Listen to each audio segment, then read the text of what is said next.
विकास के बाद अगर दिशा दिशा अगर विकास की है तो विकास टेम्पररी, क्या इसको इस तरह देखा जाए? जी, हाँ, बात कर लेती हूँ, है ना। जी जी। प्रशांत भैया, हम लोग शुरुआत करें। जी दीदी, नमस्ते दीदी। 5:35 हो गए। हाँ, नमस्ते। तो आप सभी को नमस्ते करती हूँ।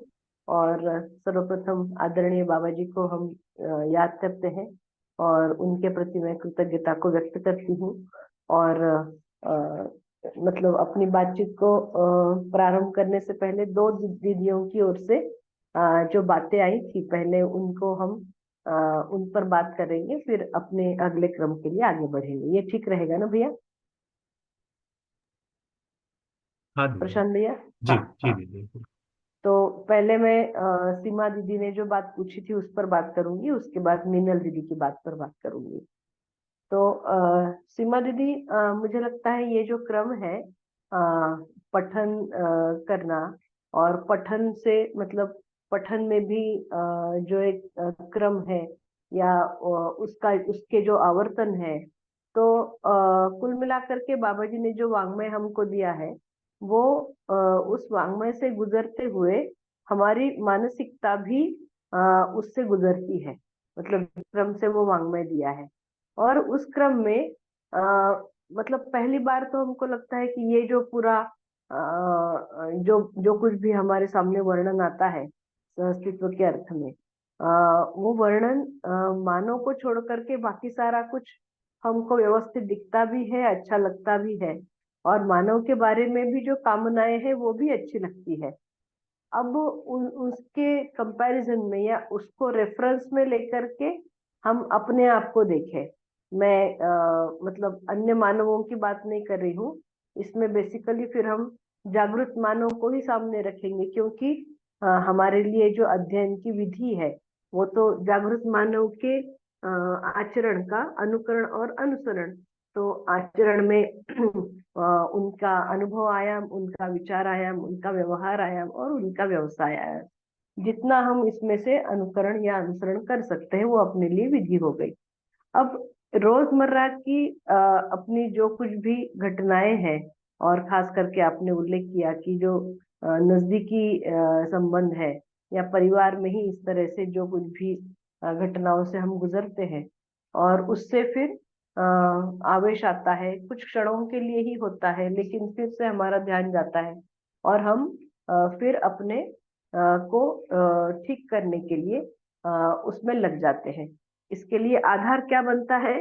तो वो हमारे पास जो सूचना आई है, वो सूचना इसके लिए आधार बनती है। और जागृत मानव के आचरण के बारे में जो कुछ भी अभी तक हम सुन पाए हैं, या उनको रिकॉर्डिंग्स में देख पाए हैं, प्रत्यक्ष रूप से मिल पाए हैं, जो जो कुछ भी है, तो उस आधार पर उनका जो प्रभाव हम पर है, उस मतलब उस अपेक्षा में या फिर उस तारतम्य में हम उसको देख करके उस पर काम करते हैं। इसमें दो चीजें महत्वपूर्ण हो जाती है। पहली बात ये कि बाबा जी ये कह रहे हैं ना कि उन्होंने किसी समस्या को सुलझाने के लिए हमको कोई समाधान दे दिया, और हमने उस समाधान को ज्यों क्या त्यों हमने अपने लाइफ में उसको मतलब अपनाया, और वो उसका रिजल्ट भी हमको मिला समाधान के रूप में। बेसिकली वो समाधान जागृत मानव ने प्रस्तुत किया था, लेकिन उनका अनुकरण अनुसरण करते हुए हमने उसको अपना करके उसका मतलब रिजल्ट भी हमने समाधान के रूप में देखा। अब ये जो समाधान है, ये मेरे अधिकार में नहीं है अभी। ये इस बात पर हमारा ध्यान जाता है कि किसी के सुझाए हुए रास्ते पर मैं अभी चलना मैंने प्रारंभ किया है, कुछ दूर तक चल पाई हूँ, लेकिन अभी पूरा मुझे चलना बाकी है। तो समाधान मिला, लेकिन समाधान का अधिकार मेरे पास अभी तक नहीं आया, या फिर उस समाधान के हम दृष्टा नहीं बने, उसको हम देख नहीं पा रहे कि ये जो समाधान प्रस्तुत हुआ वो किस नियम के आधार पर हुआ। ये एक बात। अब नियम को देखने के लिए, समझने के लिए, कल जो हम बात कर रहे थे कि विधि और व्यवस्था, तो नियम हमें अनुभव में वो समझ में आते हैं किस रूप में, की सहअस्तित्व है और सारा कुछ, सारी जो प्रकृति है वो नियम के साथ में है और वो भीगी डूबी घिरी हुई है व्यापक वस्तु में। तो बेसिकली ये जो संपृक्तता है या सहअस्तित्व का जो होना है, ये समझ में आने पर फिर अब हमसे कोई भी चूक या गलती होने की जगह वहां पर बचती नहीं है। इसलिए हमारे द्वारा जो समाधान प्रस्तुत होता है उस स्थिति में वो फिर निरंतर रहता है, उसमें बदलाव की कोई बात नहीं होती। अभी जो हम प्रयास करते हैं वो चूंकि हमारे अधिकार में नहीं है, इसलिए वो जो समाधान है वो काम करता है और लेकिन वो थोड़ी देर के लिए काम करता है, क्योंकि उसके लिए जो अपने में समाधान की निरंतरता बनना है वो वाली स्थिति अभी नहीं बनी है। एक तो ये बात। दूसरी बात मुझे ये लगता है कि जब हम कुल मिला करके जितने भी पारिवारिक जो घटनाएं हैं वो या तो आवेश के कारण या किसी किसी के हट के कारण, या तो हमारा कोई हट हो सकता है, किसी वैचारिकता के लिए हम आग्रही हो गए, या फिर परिवार के किसी सदस्य का हो सकता है, या फिर हम में अभिमान हो सकता है, या परिवार के किसी सदस्य में अभिमान हो सकता है। यही दो तीन जो मुख्य कारण हमको समझ में आते हैं।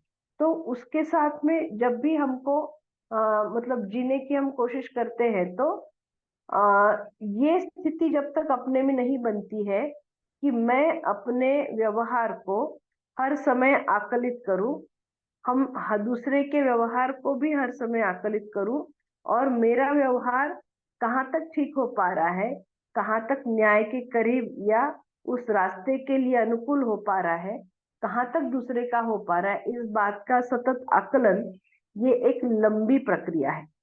और इस बात का आकलन करने के लिए रोजमर्रा की घटनाएं तो है ही, किन्हीं विशेष परिस्थितियों में भी इसको देखने की जरूरत है, रोज भी देखने की जरूरत है। हम मानसिकता में स्वभाव गति में है तब भी देखने की जरूरत है, और आवेशित गति में है तब भी देखने की जरूरत है। तो ये सभी स्थितियों में जब हम अपने व्यवहार को देख पाते हैं, एक स्थिति तो ये है कि व्यवहार हो गया और उसमें कुछ ऊपर नीचे हो गया तब हमने देख लिया, फिर उससे ध्यान जाता है कि नहीं, अगली बार अगर ऐसी स्थिति बनती है तो हमको पहले से क्या प्रिकॉशन लेना है। ये दूसरी चीज है। तीसरी चीज क्या है कि व्यवहार होते समय हम उस व्यवहार का दृष्टा बने हुए हैं कि इस समय मुझ में कौन सी दृष्टि के साथ में मैं सामने वाले व्यक्ति के साथ व्यवहार कर रही हूँ। तो ये व्यवहार अभ्यास के ही दो तीन स्थितियां हो गई, दो तीन स्टेजेस हो गए। तब हमको ये दिखाई देता है कि अधिकतर केसेस में या तो हम व्यवहार होने के बाद, कुछ ऊपर नीचे होने के बाद हमारा ध्यान जाता है, उसको हम ठीक कर देते हैं, लेकिन वो क्षण तो निकल जाता है जिस समय कोई आवेशात्मक स्थिति बन गई थी। दूसरी बात, फिर अगली बार वो ना हो इस रूप में हम प्रिकॉशन लेते हैं, लेकिन उस समय की व्यवहार की अपेक्षा अगर पहले वाले व्यवहार से अलग हो तो फिर उसके साथ में इसका मैचिंग नहीं हो पाता, इसलिए हम अगर तैयारी कर भी लेते हैं तो वो तैयारी पूरी नहीं पड़ती, ये दूसरी बात।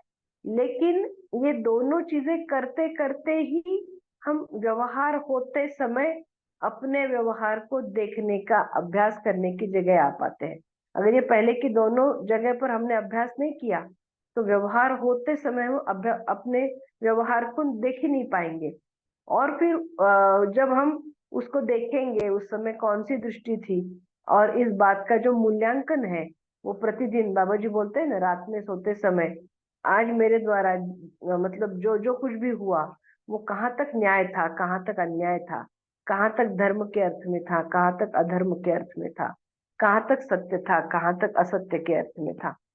तो वो सब कुछ को हम देख पाए, प्रतिदिन अपना मूल्यांकन कर पाए, और फिर अगले दिन ऐसे हर दिन के डेटा को जब हम एनालाइज करते हैं तो हमको अपने में ही एक पैटर्न नजर आता है कि इन इन व्यक्तियों के साथ इन इन स्थितियों में या इस मान्यता के साथ में बारंबार मेरी टकराहट हो रही है। तो अपना ही पैटर्न हमको देखने के लिए अपना पर्याप्त डेटा अपने पास आने की जरूरत है।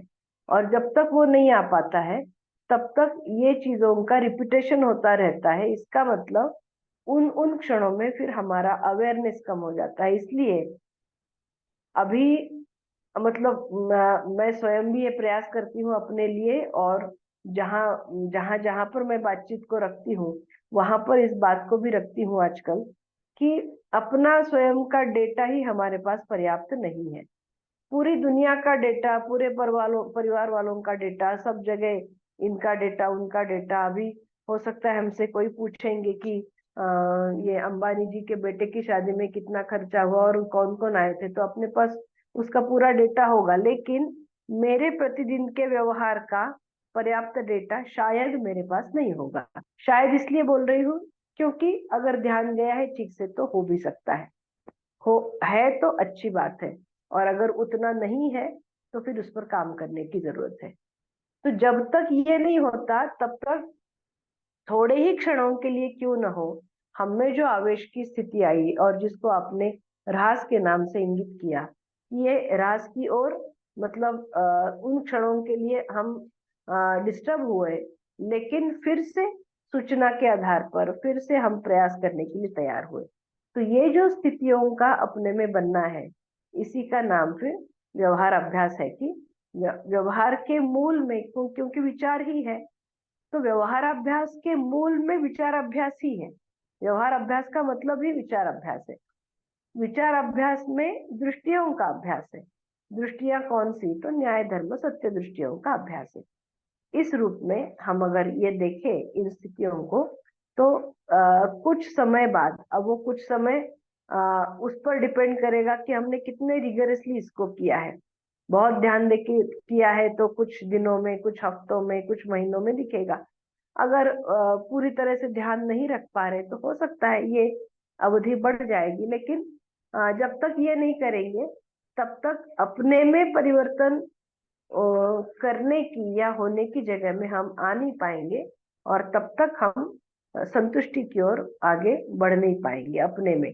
ये पढ़ करके, ये सुन करके जब तक हमको नहीं लगेगा कि मुझे कुछ रिजल्ट मिल रहा है, तब तक अपने में संतुष्टि भी नहीं होगी, तब तक आगे बढ़ने का उत्साह भी नहीं होगा। तो ये सारी इस रूप में चीजें जुड़ी हुई सी दिखती है। इतना आपकी बात पर मैं अभी कह सकती हूँ। बहुत बढ़िया दीदी, बहुत बढ़िया, अच्छा ध्यान आकर्षण। कोशिश तो यही रहती है, और जी डेटा वाली बात से और ज्यादा ध्यान रहेगा, उसको और हाँ, सिस्टमैटिक वे में और देखती हूँ। तो ठीक ठीक इंट्रोस्पेक्शन बात। के साथ उसमें थोड़ा और पैटर्न को देखने वाली बात अच्छी आपने बताई। दैट्स अ वेरी, आई बिल्कुल थिंक गोइंग टू बी बिल्कुल वेरी यूजफुल। जी बिल्कुल। जी, थैंक मैंने यू। अपने में इस बात को महसूस किया है कि हर व्यक्ति का एक टिपिकल पैटर्न होता है, और उसी उसी पैटर्न में वो बार बार फंसता है। शायद किसी एक व्यक्ति के साथ बार बार फंसता है, या उसी पैटर्न के साथ अन्य व्यक्तियों के साथ भी वो फंसता रहता है। तो अपना पैटर्न अपने को पकड़ में आए, इसके लिए अपना डेटा अपने को ध्यान में रखने की जरूरत है। बहुत बढ़िया दीदी, धन्यवाद, धन्यवाद। जी जी। अब मीनल दीदी की बात पर आते हैं। मीनल दीदी ने ये पूछा था कि इस पूरे वाङ्मय को पढ़ने का क्रम मतलब कोई बाबा जी ने बताया है क्या? तो हाँ, निश्चित रूप से बताया है। और मुझे लगता है कि अ, हम सभी अभी, क्योंकि ये ऑनलाइन प्रक्रिया से जुड़े हैं, यहाँ पर प्रत्यक्ष आमने सामने जब बात होती है तो फिर एक प्रकार का क्रम चल सकता है जो बाबा जी ने बताया। ऑनलाइन में क्या है, अभी हम सब अपने अपने घरों में हैं, और घर में रहते हुए घर के जो भी परिस्थितियां अगल बगल में चलती रहती है, उसके साथ में हमारा सुनना, बातचीत करना, पढ़ना, ये सारा चलता है। इसलिए वो क्रम मतलब जहां जहां पर आवश्यक है वहां फिर हम उस समूह की आवश्यकता को देखते हुए भी चेंज कर सकते हैं। ये वाली बात हमको दिखाई देती है, क्योंकि अगर ऑनलाइन उसमें भी हमने बाबा जी के ही दिया हुआ क्रम अगर अपनाया, तो हमने इसको एक्सपीरियंस किया है कि वो उस तरह का रिजल्ट नहीं आता जिस तरह का रिजल्ट ऑफलाइन में 1 to 1 या फिर आमने सामने बैठ करके जब हम शिविर में बात करते हैं। तो एक बार मैं बाबा जी का क्रम बता देती हूँ, बाबा जी ने जो बताया, लेकिन उसके लिए जरूरी है कि कोई ना कोई व्यक्ति एक एक पुस्तक के साथ में जरूर हो, और कुछ 8 10 20 लोग हो, ताकि उनके साथ भी चर्चा करते हुए मतलब हम उस अपनी जो कुछ भी क्वेरी है उसको हम क्लियर कर सकते हैं। ये उसके लिए जरूरी हो जाता है, क्योंकि अगर किताब के साथ कोई आदमी नहीं होता तो फिर अपनी मानसिकता में, अपनी मान्यता के अनुसार या फिर जो अपनी कल्पना के अनुसार भी हम अलग अलग जो मतलब सूचना आ रही है उसके अर्थ ले सकते हैं। वो स्थिति ना बने, इसके लिए ये जरूरी है। अब इसमें भी हमने 2 3 पैटर्न देखे। ये बता करके फिर मैं पुस्तकों के क्रम पर आती हूँ। अछोटी में जब 6 महीने का शिविर होता है, उनमें से कुछ बैचेस के साथ में शुरू से मैं रही हूँ, तो मैंने ये देखा कि पहली पुस्तक से लेकर के लगातार 15वीं पुस्तक तक 6 महीने में आप उसी वातावरण में पढ़ रहे हैं, दिन रात पढ़ रहे हैं, और एक एक पेज को, मतलब बाबा जी ने इस तरह से क्रम बताया था कि आप मतलब एक स्ट्रेच में 100 पेजेस पढ़ लीजिए, और जब दूसरे दिन क्लास में आएंगे तो शुरुआत में 25 पेज फिर से समूह में पढ़ना है, घर जाकर के वही 25 पेज पढ़ना है, और जब मतलब जब हम चर्चा करते हैं उस समय भी एक एक लाइन को पढ़ते हुए फिर उसको चर्चा करना है। तो इसका मतलब एक दिन में हमारे एक पेज को हम 4 बार विजिट करते हैं। ऑफलाइन जो भी शिविर 6 महीने का जो पैटर्न चला उसमें, अभी कैसा चलता है अभी मुझे जानकारी नहीं है, लेकिन शुरुआत में तो इस तरह से बात होती थी। तो आप सोच के देखिए कि एक पेज को जब हम 4 बार पढ़ रहे हैं, तो एक स्ट्रेच में पढ़ते 100 पेजेस, तो हमको एक लंबा दृश्य दिखता है कि हाँ, आगे के पेजेस में क्या लिखा हुआ है। कई बार हम 2 सेंटेंस पढ़ते हैं और उससे हमको क्लैरिटी नहीं होती, लेकिन कुछ 2 पेज छोड़ करके उस पर कोई स्पष्टीकरण आने वाले पेजेस में आता है। तो 100 पेज इकट्ठा पढ़ने का ये एक महत्व समझ में आता है। उसमें से 25 पेज हम व्यक्तिगत रूप में पढ़ते हैं, तो हमारे पास एक रीडिंग से जो भी सूचना आई उस आधार पर हम अपने में उसको अपने तरीके के अनुसार हम पढ़ते हैं, तो हमारा और अच्छे से ध्यान जाता है। ग्रुप में पढ़ते हैं तो कई बार ग्रुप से पढ़ते समय कोई ना कोई क्वेरी भी आती है। जब एक स्ट्रेच में हम 25 पेज पढ़ते हैं, और फिर चौथी बार लाइन टू लाइन जब पढ़ते हैं, उसमें एक एक शब्द या फिर एक एक वाक्य या फिर उन शब्दों को परिभाषा के साथ में जोड़ करके, क्योंकि परिभाषा संहिता को हमको साथ में रखकर ही उसको रेफरेंस में लेते हुए ही पढ़ना है, ताकि सभी शब्दों की परिभाषाओं से हम परिचित हो जाए। भले ही शुरुआत में पढ़ते समय हमको रुकावट लगे कि भाई एक एक सेंटेंस पढ़ने में शुरुआती दौर में एक एक शब्द नया है तो कितनी बार रुकेंगे, लिंक टूटती है ऐसा लगता है, लेकिन वो जरूरी है जब तक हम कुछ शब्दों के अर्थों से परिचित नहीं हो जाते। तो इस तरह का जब माहौल बनता है और वहां पर फिर आपके पास कोई दूसरी जिम्मेदारी नहीं है, दिन रात आप उसी को पढ़ रहे, उसी को चर्चा कर रहे, उसी को अपनी कल्पना में फैला रहे, तो उस तरह से एक माहौल में वो चीजें अपने में सूचना के रूप में स्थिर होने में या स्मरण में रहने में काम करती हुई दिखती है। और भी कई प्रकार के बैचेस छोटी में चलते रहे। फिर कुछ लोग 2 महीने में 10 दिन के लिए आते थे, तो 10 दिन किसी पुस्तक पर बातचीत बहुत अच्छी होती थी, क्योंकि वहां पर भी कोई व्यक्ति साथ में है और हम किसी ग्रुप के साथ में पढ़ रहे हैं, लेकिन फिर 10 दिन बाद आपको वापस अपने घर जाना है। तो हम लोग ये देखते थे कि कोई व्यक्ति आया है तो बहुत सारी तैयारी करके बड़ी मुश्किल से टिकट बना करके दूर से आ रहा है, तो शुरुआती 2 दिन तो उसको मानसिक रूप में सेटल होने में लगता है, और अंतिम 2 दिन उसका अब घर जाना है उसकी तैयारी मानसिकता में वो 2 दिन चला जाता है। तो इफेक्टिवली 10 दिन में से 6 दिन वो वहां पर रह पाता है। तो मैं आपको ये सारी चीजें क्यों बता रही हूँ, क्योंकि पठन के क्रम में ये सारी चीजें मैटर करती है। हम कितनी प्रायोरिटी के साथ में पढ़ रहे हैं, किस माहौल में पढ़ रहे हैं, किनके साथ में पढ़ रहे हैं, जो हमको व्यक्ति जो हमारे पास उपलब्ध है उनसे हम कितनी बातचीत करके कितनी चीजों को क्लैरिफाई करते हुए पढ़ रहे हैं, और इन सबके साथ में फिर हम जब ऑनलाइन सेशन अपना जो चल रहा है उस पर आते हैं, तो फिर कितनी चीजें उसमें से हो पाती है और कितनी नहीं हो पाती है, इसका अंदाज आप खुद ही लगा सकते हैं। इसलिए ऑनलाइन नहीं करना, मैं ऐसा बिल्कुल नहीं बोल रही हूँ। बिल्कुल ही नहीं कर पा रहे ऑफलाइन रूप में कहीं पर जा करके, तो कम से कम इतना तो हो ही रहा है, ये बहुत अच्छा है। लेकिन अगर कहीं पर मौका है जाकर प्रत्यक्ष रूप में इसको करने का, पढ़ने का, चर्चा करने का, तो वो कभी भी वो बेहतर ही होगा। ये एक बात इसमें दिखती है। तो अब पुस्तकों का जो क्रम है जो बाबा जी बता रहे थे उसको हम मतलब सुन लेते हैं।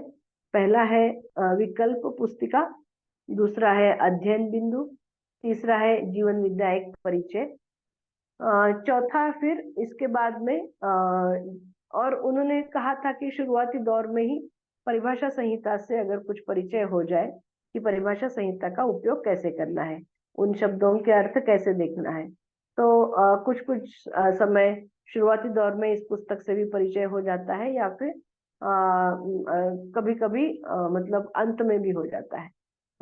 फिर उसके बाद फिर 4 दर्शन है, व्यवहार दर्शन पहला, फिर कर्म दर्शन दूसरा, अभ्यास दर्शन तीसरा और अनुभव दर्शन चौथा। और इसके फिर 3 वाद है, समाधानात्मक भौतिकवाद और व्यवहारात्मक जनवाद और फिर अनुभवात्मक अध्यात्मवाद।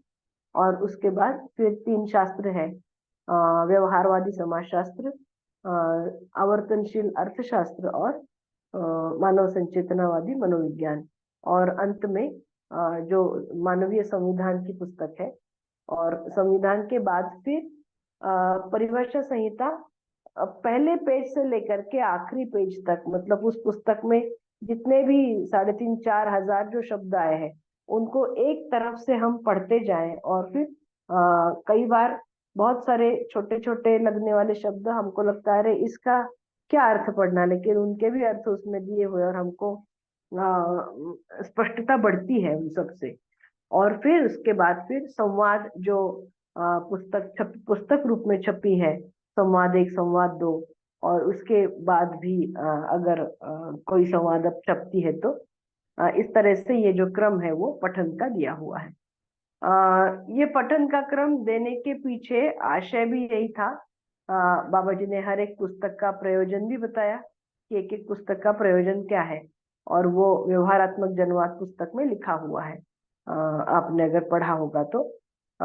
और फिर जब ये स्थितियां नहीं होती है इस क्रम में, क्योंकि 2-3 पुस्तक पढ़ने के बाद फिर व्यवहार दर्शन की तैयारी बने, ये उस ग्रुप में कौन कौन लोग हैं, उनकी भाषा की दृष्टि से किस तरह से तैयारी है, वो तुरंत व्यवहार दर्शन को शुरुआती दौर में कर पाएंगे कि नहीं कर पाएंगे, ये सारा आकलन भी अलग अलग जगह पर लोग लेते रहते हैं। उस दृष्टि से भी फिर कहीं कहीं पर इसका जो क्रम है वो बदल दिया जाता है, और वहां पर फिर शास्त्र से शुरुआत कर सकते हैं, क्योंकि शास्त्र की जो भाषा है वो कंपैरेटिवली मतलब आसान है। तो व्यवहारवादी समाजशास्त्र पढ़ लिया, फिर व्यवहारात्मक जनवाद पढ़ लिया, फिर व्यवहार दर्शन पढ़ लिया, इस तरह से भी कुछ कुछ जो जगह प्रयोग हुए।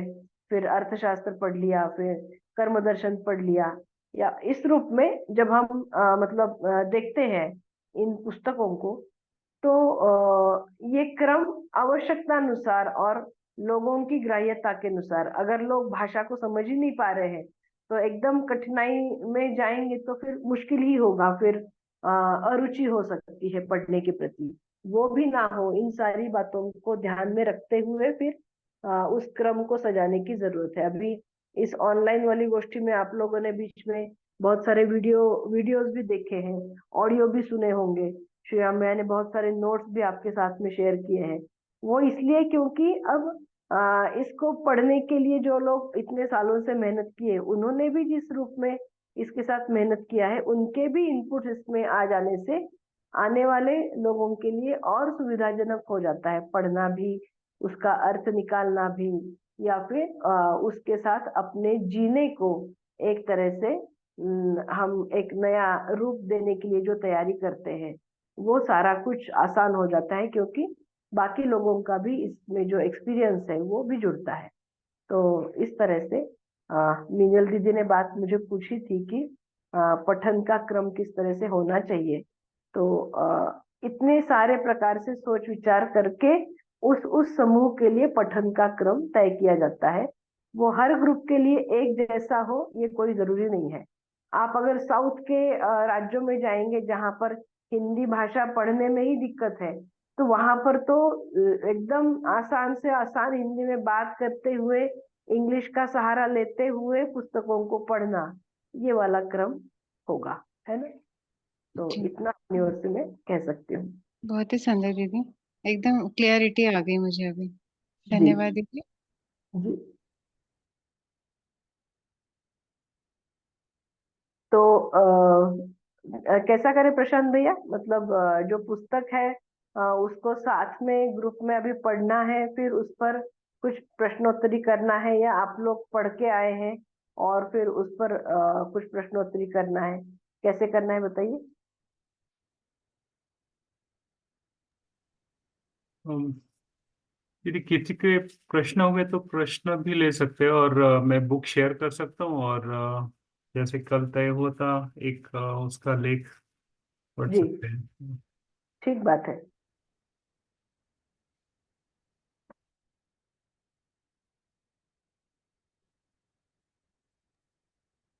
हाँ, दीदी एक और क्वेश्चन कर सकती हूँ क्या? बिल्कुल कर सकते हैं। जी हाँ, जब ये हम ये सब अब पढ़ रहे हैं, है ना, मुझे ये बहुत अच्छा लग रहा है। मुझे लग रहा है कि ये वाकई में हर मानव को मिलना ही चाहिए। परंतु हम्म वातावरण आप भी देख ही रहे हैं बाहर, और हमारे अंदर का भी, मैं अपना भी देखती हूँ कि मेरे अंदर कितनी सारी अभी भी काम करने का बाकी है। मैं कर हम्म रही हूँ और बहुत शिद्दत के साथ कर रही हूँ कि हाँ, मुझे इस तरह से जागरूक मानवीय आचरण को अपने अंदर लाना ही है ना। बहुत सख्ती हम्म। से कर रही हूँ मैं इस चीज को, बिल्कुल कि नहीं, मुझे अब इसी में ही जीना है करके। जी हाँ, परंतु एक कभी कभी शंका हो जाती है कि अ, ठीक है, बाहर का वातावरण तो हम कुछ बदल ही नहीं सकते, वो तो हर व्यक्ति जब पठन करेगा समझेगा तभी वो सब हो पाएगा। हर जी। व्यक्ति अपनी तरीके से समझेगा अपनी कल्पना से। परंतु मैं बदलूंगी, ये मेरा निर्णय हो चुका है अभी कि हाँ, मैं बदलूंगी। जी फिर बिल्कुल। कभी कभी ऐसा लगता है कि थोड़ा मन ऊंचा नीचा हो जाता है पर मेरा, कि पता नहीं मैं सही जा रही हूँ नहीं जा रही हूँ। हम्म लोग क्या कहेंगे, मतलब घर के भी लोग क्या कहेंगे कि ये कहीं खो तो नहीं रही है, जा तो नहीं रही है। मतलब ऐसे भी शंकाएं मेरे ही अंदर चलती रहती है, हालांकि ये लोग कुछ मुझे अलग तो नहीं सोचेंगे मेरे हम्म। बारे में। सॉरी। जी तो ये सब भी मेरे दिमाग में चलता रहता है कि मैं कुछ हटके तो नहीं दिखूंगी अपने परिवार में, तो ये लोग फिर और मुझे मतलब वो बोलेंगे कि यार तुम कैसी बन रही हो आजकल, क्या हो गया तुमको। ये सब हम्म सुनता है क्या समाज में। और आपने जब पठन किया और निर्णय किया कि हाँ, मुझे इसी थीम पे चलना है, इसी में ही मुझे चलना है, तो आपके सामने फिर क्या क्या कठिनाई आई, फिर आपने उसको कैसे हैंडल किया, मतलब जिस अवस्था हम्म में मैं हूँ। हम्म। जी। तो ये बात तो सही है, और इस स्थिति से तो सभी को गुजरना होता है, और मैं भी गुजरी हूँ और गुजरती भी हूँ। ऐसा नहीं है कि वो गुजरना पूरा हुआ है, क्योंकि हमारा जीने का क्रम चलता है तो ये सारी स्थितियां आती ही है। मुझे लगता है कि इन सब में मूल रूप में, मतलब अगर ये दिखे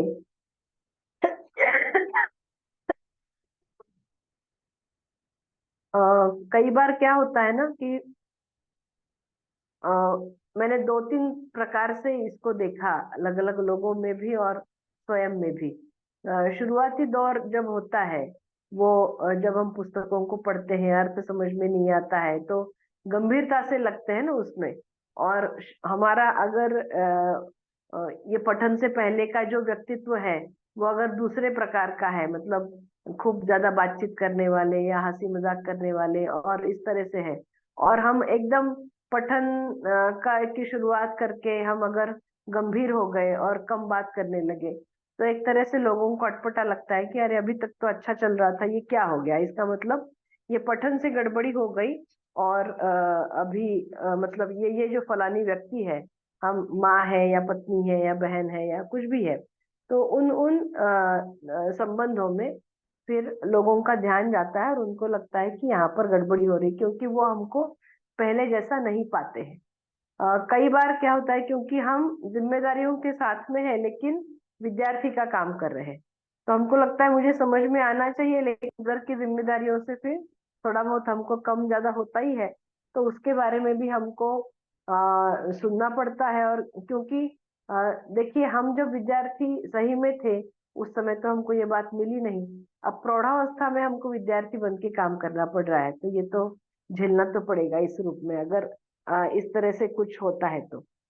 तीसरी बात, जब लंबा समय हो जाता है इसके साथ में, तो फिर हमें एक प्रकार की स्थिरता, या फिर हम इसके साथ चल करके खुश है, या फिर हमारा मतलब हमारे जो व्यवहार में या फिर हमारे सोच विचार में क्या क्या बदलाव हो सकते हैं या बदलाव हो रहे हैं, इस पर अगर कुछ संभावना दिखने लगती है परिवार के लोगों को, तो निश्चित रूप से ये उनके लिए भी एक आश्वस्ति की जगह बनती है। और हर आदमी यही चाहता है, भले ही वो लोग अभी पठन में नहीं होंगे, इससे जुड़े नहीं होंगे, लेकिन हमको लगता है कि उनको लगता है कि हाँ, अगर ये सब करते हुए इस तरह से किसी भी व्यक्ति में सकारात्मक बदलाव होता है तो फिर मुझे भी चाहिए।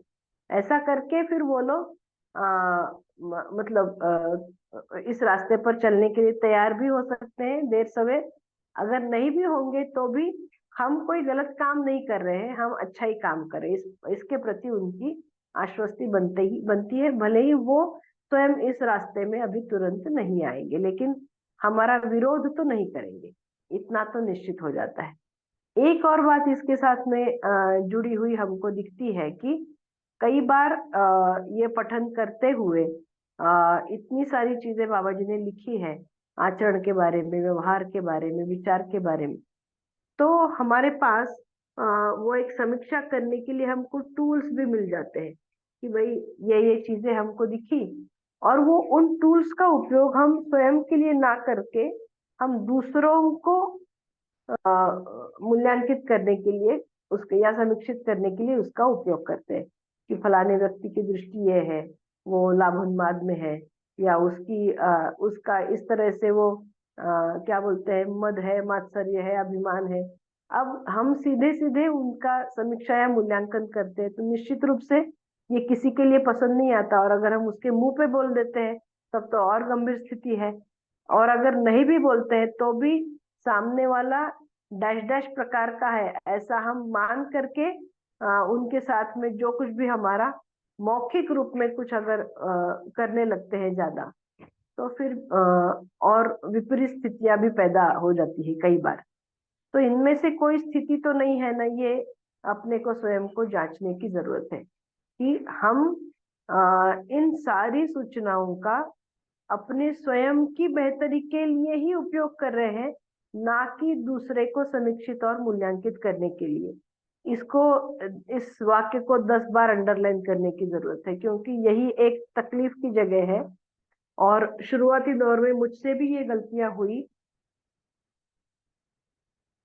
लेकिन फिर ध्यान जाता है कि नहीं, इन सब से बहुत कुछ होता नहीं है, क्योंकि शुरुआती दौर से ही मतलब शिविर लेने के रूप में, बातचीत करने के रूप में मेरा इन्वॉल्वमेंट रहा। तो कई बार क्या होता है कि जैसे आपने कुछ सवाल पूछा, तो सवाल पूछा तो उसका जवाब देना भी एक जिम्मेदारी बनती है। अब उस जवाब देते समय हम अपने एक्सपीरियंस के आधार पर ही उसको जवाब देंगे।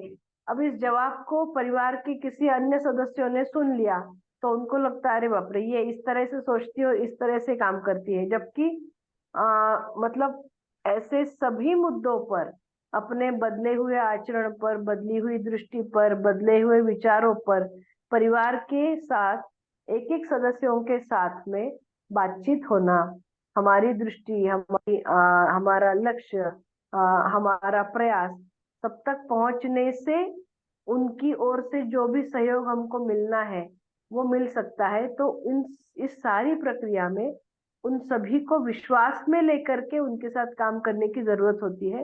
वो कई बार इस तरह का माहौल ही परिवार में नहीं मिल पाता, इसलिए फिर हम अकेले रूप में अपने मन में कुछ सोचते रहते हैं, कुछ पढ़ते रहते हैं, कुछ सुनते रहते हैं, उसके अनुसार कुछ हम बदलाव करने जाते हैं अपने में, लेकिन हमने ये बदलाव क्यों किया, इसको सामने वाले को बदलाव किया ये दिखता है, लेकिन क्यों किया उसका जवाब नहीं मिलता है। और इसलिए फिर हो सकता है वहां पर अनबन हो गई, या फिर झगड़ा हो गया, या फिर दूरी बन गई। इसमें से कोई भी चीज हो सकती है। या फिर उनको लगने लगे कि अरे मतलब अब ये क्या बोलते हैं, स्वयं तो समझे नहीं है ठीक से।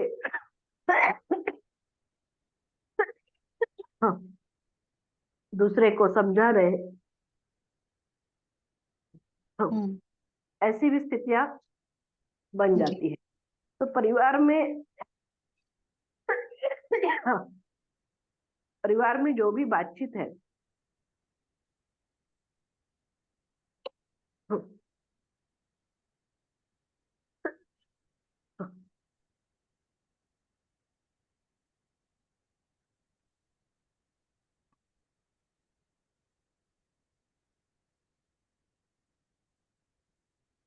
तो परिवार में जो बातचीत है वो बहुत ही जिम्मेदारी पूर्वक करने की आवश्यकता रहती है, जो कई बार हमसे छूटती है, क्योंकि हमने सूचना मध्य सुदर्शन की सुनी है, लेकिन हमारी पुरानी आदतें या पुराने अभ्यास अभी बदले नहीं है।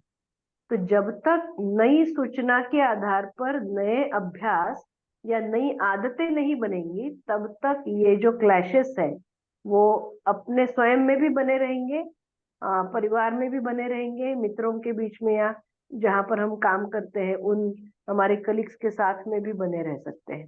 तो यहाँ पर बहुत ही ध्यान दे करके चलने की जरूरत है। बहुत ही सुंदर दीदी, बहुत सुंदर। बिल्कुल ध्यान रहेगा मेरा, अब इस बारे में भी मैं काम करूंगी इसमें। जी, जी। बहुत बहुत जी। धन्यवाद दीदी। ओके जी। दीदी नमस्ते, सभी को नमस्ते। जी नमस्ते। दीदी 1 मिनट की और थोड़ी सी बात जोड़ देता हूँ इसमें, जो मैं पकड़ पाया हूँ। हाँ। तो दीदी अभी स्वायत्त मानव के लिए 20-22 साल 25 साल का समय है, और वो जो बच्चे से तैयारी होती है तो उसका वन वे ही है मोटे तौर पे उसमें। अभी आपने जैसे बात कही ना कि सूचनाएं, बाहर की सूचनाएं उसमें बहुत कम है और उसको पूरा वातावरण मिलता है। वातावरण दर्शन से घर का, फिर परिवार का, फिर स्कूल का, जो भी मान लो जिस भी माहौल में वो उसको ग्रहण करता है, वो पूरा माहौल उसको मिलता है। हम्म। और अभी जो डिजाइन अभी दीदी बात कर रहे हैं, आप बता भी रहे हैं कि ये जो प्रौढ़ प्रौढ़ के लेवल पे देखते हैं, तो एक तो ये आवेश रहता है कि ये 15 पुश्तियां हैं, अपन साल 2 साल में इसको कवर कर लेंगे और ऐसे ही जीने लग जाएंगे, ऐसा ही व्यवहार करने लग जाएंगे। एक तो ये अपेक्षा भी बहुत ज्यादा है मेरे को लगती है, मैं जो गुजरा हूँ ऐसे। और दूसरा, अभी हमारे पास, मेरे पास सूचनाएं भी हमारे पास बहुत हैं बाहर की, और उसके पीछे भय भी बहुत है। और जो परिवार में जो अपेक्षाएं, एक भोगवादी अपेक्षाएं बनी हुई हैं, जैसे मान लो मैं मेरी बात करूं तो मैं कमाने वाला हूं, तो मेरे से अपेक्षा पैसा ही कमाने की है पूरे परिवार की, और उसका कैसे भोग करें, उसका भी उपयोग सदुपयोग, वो तो बहुत आगे की बातें हैं। तो वहां आके भी जो अभी दीदी बता रही है, परिवार में भय आता है कि कल ने अगर कोई चर्चा भी चल जाती है, जैसे संग्रह की है, या अभी ये टाइम इधर दे रहा है, तो अभी क्या काम आएगा, ये पढ़ाई का लक्ष्य क्या है। अगर क्योंकि अभी तक अपन जिस भी एजुकेशन को पकड़ा है, वो उद्देश्य एक ही रहा है कि वो एजुकेशन पाके मैं बढ़िया नौकरी लग जाऊं, अच्छे पैसे कमाने लग जाऊं, और समाज पूरे ने उसको मतलब उसको मान्यता दी है कि जो अच्छे पैसे कमाता है वो ही अच्छा आदमी है वो।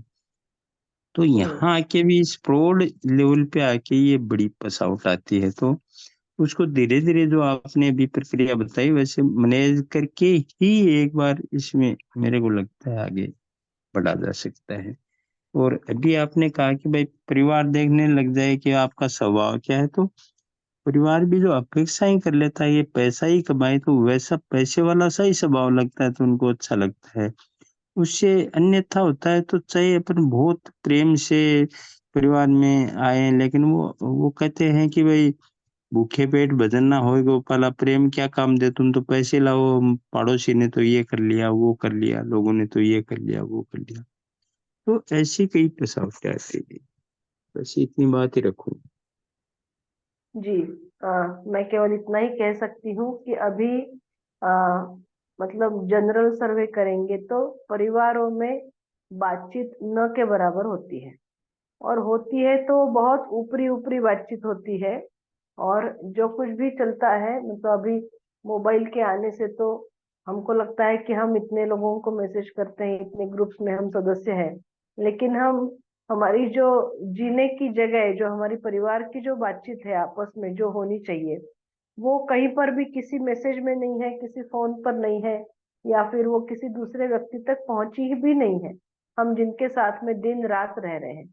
तो पहला तो काम हम सबको यही करना होगा, और ये आवश्यक है कि परिवार के सदस्यों के बीच बातचीत, और किस रूप में, मतलब दिन में कम से कम एक बार, 2 बार होता है तो अच्छी बात है, लेकिन कम से कम एक बार सब साथ में बैठे, और शाम का अगर समय है, सब लोग काम करते हुए बाहर से घर लौट आए, और आधा घंटा या 1 घंटा यहाँ से शुरुआत करें। मतलब कोई विद्या की चर्चा या विद्या की सूचना इस पर बिल्कुल ना जाए, लेकिन सभी का दिन कैसा रहा, उसने क्या क्या किया, तो फिर वो कहाँ गया, किससे मिला, उसके पीछे क्या सोच रही, क्या कर रहा है, ये जानकारी तो एक दूसरे को हो। अभी तो ये तो इतना मुश्किल है कि कौन किधर जाता है, किससे बात करता है, क्या बात करता है, क्यों बात कर रहा है, उसका क्या प्लान है, ये हमको कुछ नहीं मालूम रहता है परिवार में रहते हुए भी।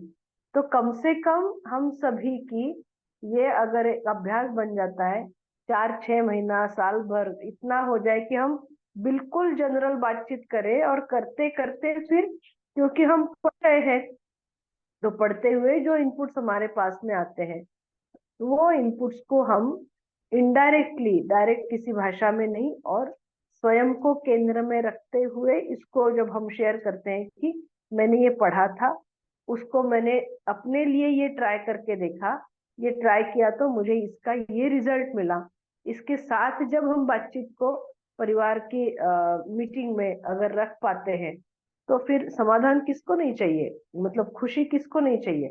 अगर हमको कोई रास्ता मिल गया, हम उसको अपनी किसी समस्या को सुलझा पाए, तो सबको चाहिए ही वो। लेकिन वो बातचीत के अभाव में अपनी अपनी जगह में रहते हुए हम कल्पना करते रहते हैं कि दूसरे के मन में ये चल रहा होगा, दूसरा ऐसा सोच रहा होगा, दूसरा ये जानबूझकर करना ही चाहता है, ऐसा है वैसा है। तो इन सारी स्थितियों से बाहर निकलने के लिए हमको कहीं से तो बातचीत का रास्ता खोलना पड़ेगा। हर परिवार में वो किस प्रकार से हो, कितने समय हो, दोपहर की हो, शाम की हो, प्रतिदिन हो या हफ्ते में एक बार हो, ये तो हर एक को अपनी अपनी स्थितियों को देख करके ही तय करना होगा। लेकिन बातचीत, खुले से बातचीत शुरू हो जाए आपस में, ये शुरुआत हमको करना ही पड़ेगा। भले ही विद्या के कंटेंट पर, उस पर हम अभी चर्चा ना करें, लेकिन वो करेंगे तो हो सकता है कि उससे रिएक्शन आके सभी लोग बैठेंगे भी नहीं, फिर आएंगे भी नहीं प्रतिदिन, ये हो सकता है। बिल्कुल दीदी, वो पूरे परिवार में घुल मिल के रह के उनके वो अभी सोचते हैं अपन बहुत दूर तक की लेते हैं, जबकि अपने को मेरी और मेरे आसपास जैसे एकदम निकट के संबंध है, उनकी सूचना ही, उनसे बातचीत सहज भाव में उनके साथ बने रहना, तभी वो कोई धीरे धीरे आगे बात बढ़ पाएगी। बढ़िया जी। हम्म।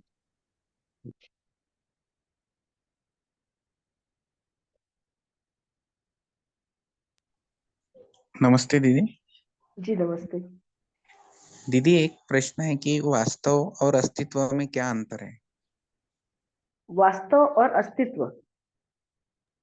जी हाँ। अच्छा भैया, अस्तित्व को कह रहे हैं सह अस्तित्व के रूप में। अस्तित्व जो शब्द है वो मूल रूप में सह अस्तित्व के रूप में है।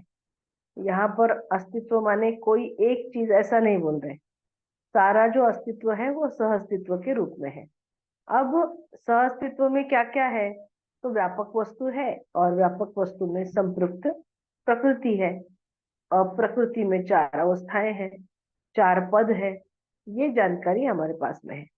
अब वास्तव यानी वास्तविकता, तो वास्तविकता दर्शन के अनुसार अगर देखेंगे तो किसी भी इकाई का जो रूप गुण स्वभाव धर्म है, ये चारों मिलकर के उस इकाई की वास्तविकता है, चाहे वो जड़ इकाई हो चाहे चैतन्य इकाई हो। तो मैं मानव अगर हूं तो मानव के रूप में मेरा रूप है, मेरे गुण है, मेरा स्वभाव है और मेरा धर्म है, ये चारों मिलकर के ये मेरी वास्तविकता हो गई। इसी को वस्तुगत सत्य के रूप में भी कहा गया है। चाहे कोई प्राणावस्था की इकाई है, पेड़ है, तो पेड़ का रूप गुण स्वभाव धर्म ये उसकी वास्तविकता हो गई। कोई जानवर है, उसका रूप गुण स्वभाव धर्म ये उसकी वास्तविकता हो गई। पदार्थावस्था का कोई धातु है तो उसका रूप गुण स्वभाव धर्म ये उसकी वास्तविकता हो गई। तो वास्तव का मतलब वास्तविकता, वास्तविकता का मतलब रूप गुण स्वभाव धर्म, और ये वास्तविकता को ही वस्तुगत सत्य के रूप में दर्शन में कहा गया है। और अस्तित्व माने आप उसको दूसरे शब्दों में कहेंगे तो ये सहअस्तित्व रूप में है। इसी को बाबा जी स्थिति सत्य के रूप में भी कह रहे हैं। स्थिति सत्य का मतलब सत्ता में संपृक्त प्रकृति, इसको कह रहे हैं स्थिति सत्य। अस्तित्व का रूप गुण स्वभाव धर्म नहीं होता? अस्तित्व में इकाई का होता है। अगर हम व्यापक वस्तु की बात करेंगे तो व्यापक वस्तु का तो कोई रूप नहीं है, वो मध्यस्थ है, सत्ता या व्यापक वस्तु। और फिर मतलब स्वभाव और धर्म ये भी इकाई का ही होता है। व्यापक वस्तु को तो 3 जो उसकी लाक्षणिकता है 3 शब्दों से बताया है। एक तो व्यापक है, दूसरा पारगामी है, तीसरा पारदर्शी है। जी दीदी। और दूसरा, मानना और आस्था में अंतर है? वैसे तो अंतर नहीं है। आस्था का मतलब ही बिना जाने मान लेना, ये आस्था की परिभाषा है। लेकिन जब हम आस्था से ऊपर उठते हैं तो जैसे हम अगर ये 2 शब्द ले ले, जानना और मानना, और पहचानना और निर्वाह करना, तो जीवावस्था में भी हमको मानना दिखता है और उसके आधार पर पहचानना निर्वाह करना दिखता है। किस रूप में मानना हमको दिखता है जीवावस्था में? तो जीव अपने वंश के आधार पर आहार और विहार करते हैं। तो जो भी उनका आहार का तरीका, प्रजनन का तरीका, विहार का तरीका, वो अपने वंश के अनुसार होता है। उसी रूप में वो मानते हैं। उससे ज्यादा मानने की जो ताकत है वो उनके पास में नहीं है। लेकिन उसी मानने का स्वरूप ज्ञान अवस्था में बदल जाता है। अब यहाँ पर वो विशाल हो गया, और क्योंकि वहां पर जीवन में कल्पनाशीलता और कर्म स्वतंत्रता है, उस आधार पर मानने का क्षेत्र जब विशाल हो गया तो फिर कई प्रकार की मान्यताएं, क्योंकि बहुत सारी चीजें बचपन से देखते सुनते और गुनते, उसमें से कुछ स्वीकारते कुछ नकारते, उसमें उस मानने में इतने प्रकार की खिचड़ी बन जाती है। तो फिर वो खिचड़ी हो गई है, इसको समझने के लिए भी हमको जब किसी दर्शन का या किसी तत्व ज्ञान का सहारा लेना होता है, तब भी हमको कुछ मान कर ही उसमें प्रारंभ करना होता है। तो अभी भी हम क्या कर रहे हैं, हमारे पास में अभी तक बहुत सारी सूचनाएं हैं, बहुत प्रकार की सूचनाएं हैं, और अब मध्यस्थ दर्शन की भी सूचना है। मध्यस्थ दर्शन पर हमने आस्था रखी और ये सोचा कि हमने जितना पढ़ा जितना सुना हमको ठीक लग रहा है, ये बिल्कुल तार्किक है और ये हम जी पाएंगे, ऐसा भी हमको इससे विश्वास थोड़ा बहुत होने लगा है। इस रूप में हम अगर इसके अध्ययन के लिए तैयारी बनाने लगते हैं तो इसका मतलब हमने आस्था के साथ ही इस पर काम करना शुरू किया। लेकिन अब शुरुआती दौर में हमने मान लिया, ये जो शुरुआत हुई उसके आगे भी मानना पहुंच रहा है ना। कहाँ तक पहुंच रहा है, क्योंकि हमने ये सारी सूचनाएं सुनी, उसको स्मरण में रखा, उसको जीने के साथ में अभ्यास में लाए, वैसा हमारी मानसिकता हो जाए उसके लिए प्रयास किया। ये सब होते होते मानना अभी चल ही रहा है, लेकिन जो शुरुआत में कई प्रकार की मान्यताओं के सेट्स थे, कई प्रकार की मान्यताओं की जो खिचड़ी थी, उसमें से बाकी प्रकार की मान्यताएं अब धीरे धीरे छटने लगी है और एक ही दिशा की ओर, एक ही लक्ष्य की ओर आगे बढ़ने के लिए जिस प्रकार की मान्यताओं का होना जरूरी है, अब उनकी प्रधानता हमारी चित्त में होना प्रारंभ हो गया है। उसी मान्यता के आधार पर तो फिर क्या होगा, तदाकार होने की बात होगी और वास्तविकता का साक्षात्कार हमें होगा। तो साक्षात्कार होना, बोध होना, तो बाबा जी बोलते हैं कि मानना कहाँ तक चलता है, तो जीवन में संकल्प की क्रिया तक मानना चलता है अनुभवगामी विधि में। क्योंकि वहां तक मानना क्यों, जितना जो कुछ भी हम अभी सुने थे उस आधार पर हमने जो जो कुछ भी है अस्तित्व में, उन सबको हमने देखा है, परखा है, जांचा है, वास्तविकता के साथ तदाकार हुए हैं। लेकिन इनके मूल में, इन सभी क्रियाओं के आधार के रूप में जो व्यापक वस्तु है, में अभी अनुभव होना बच्चा है, अस्तित्व में अनुभव होना बच्चा है। जब वो अनुभव होना हो जाता है, अब वहां पर मानने से फिर जानने में पहुंच गए। तो बोध में मतलब बोध और अनुभव को जानने मानने का क्या बोलते हैं, जानने मानने का संकल्प भी है और जानने मानने का तृप्ति बिंदु भी है। इस रूप में अगर देखेंगे तो फिर एक तरह से जानना ये पूरा हुआ अनुभव में, और फिर अब जान करके दोबारा मानना होता है, क्योंकि जानी हुई चीज को मान कर ही उसको जी सकते हैं, बिना माने हम उसको जी भी नहीं पाएंगे। इसलिए मानना दोनों ओर से काम करता है, एक तो अनुभवगामी विधि में भी और अनुभव मूलक विधि में भी। इसलिए सूत्र दिया, माने हुए को जान लो और जाने हुए को मान लो। ये दो सूत्रों से हमको जानना और मानने को बताया है।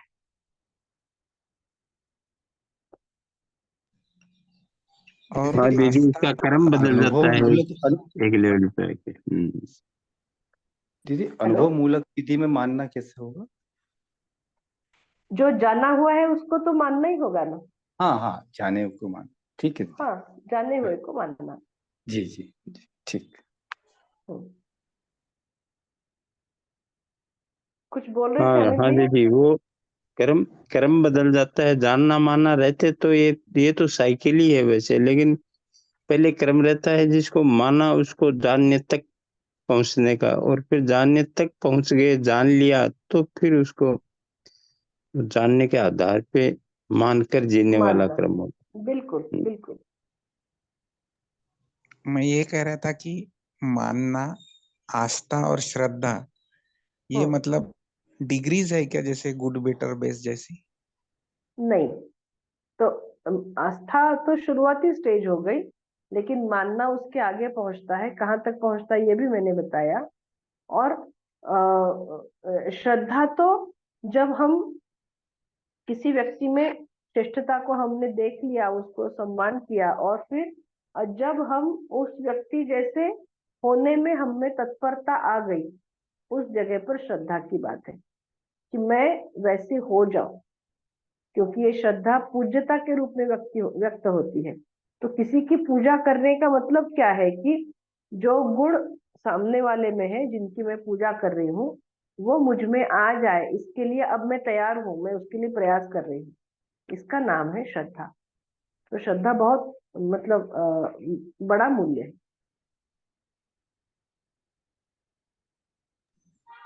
मतलब दीदी ऐसा है कि आस्था बहुत ही रॉ चीज है, उसके बाद में मानना मतलब थोड़ा अपना खुद का संकल्प हो गया है, और श्रद्धा जो है, तो श्रद्धा में मतलब जो बताया गया है, जो अभी तक के माना हुआ है, उसका उसका कुछ अनुभव का ग्लिम्स तो आया, लेकिन उसका जो कारण मीमांसा है वो समझ में नहीं आई, ऐसा कुछ।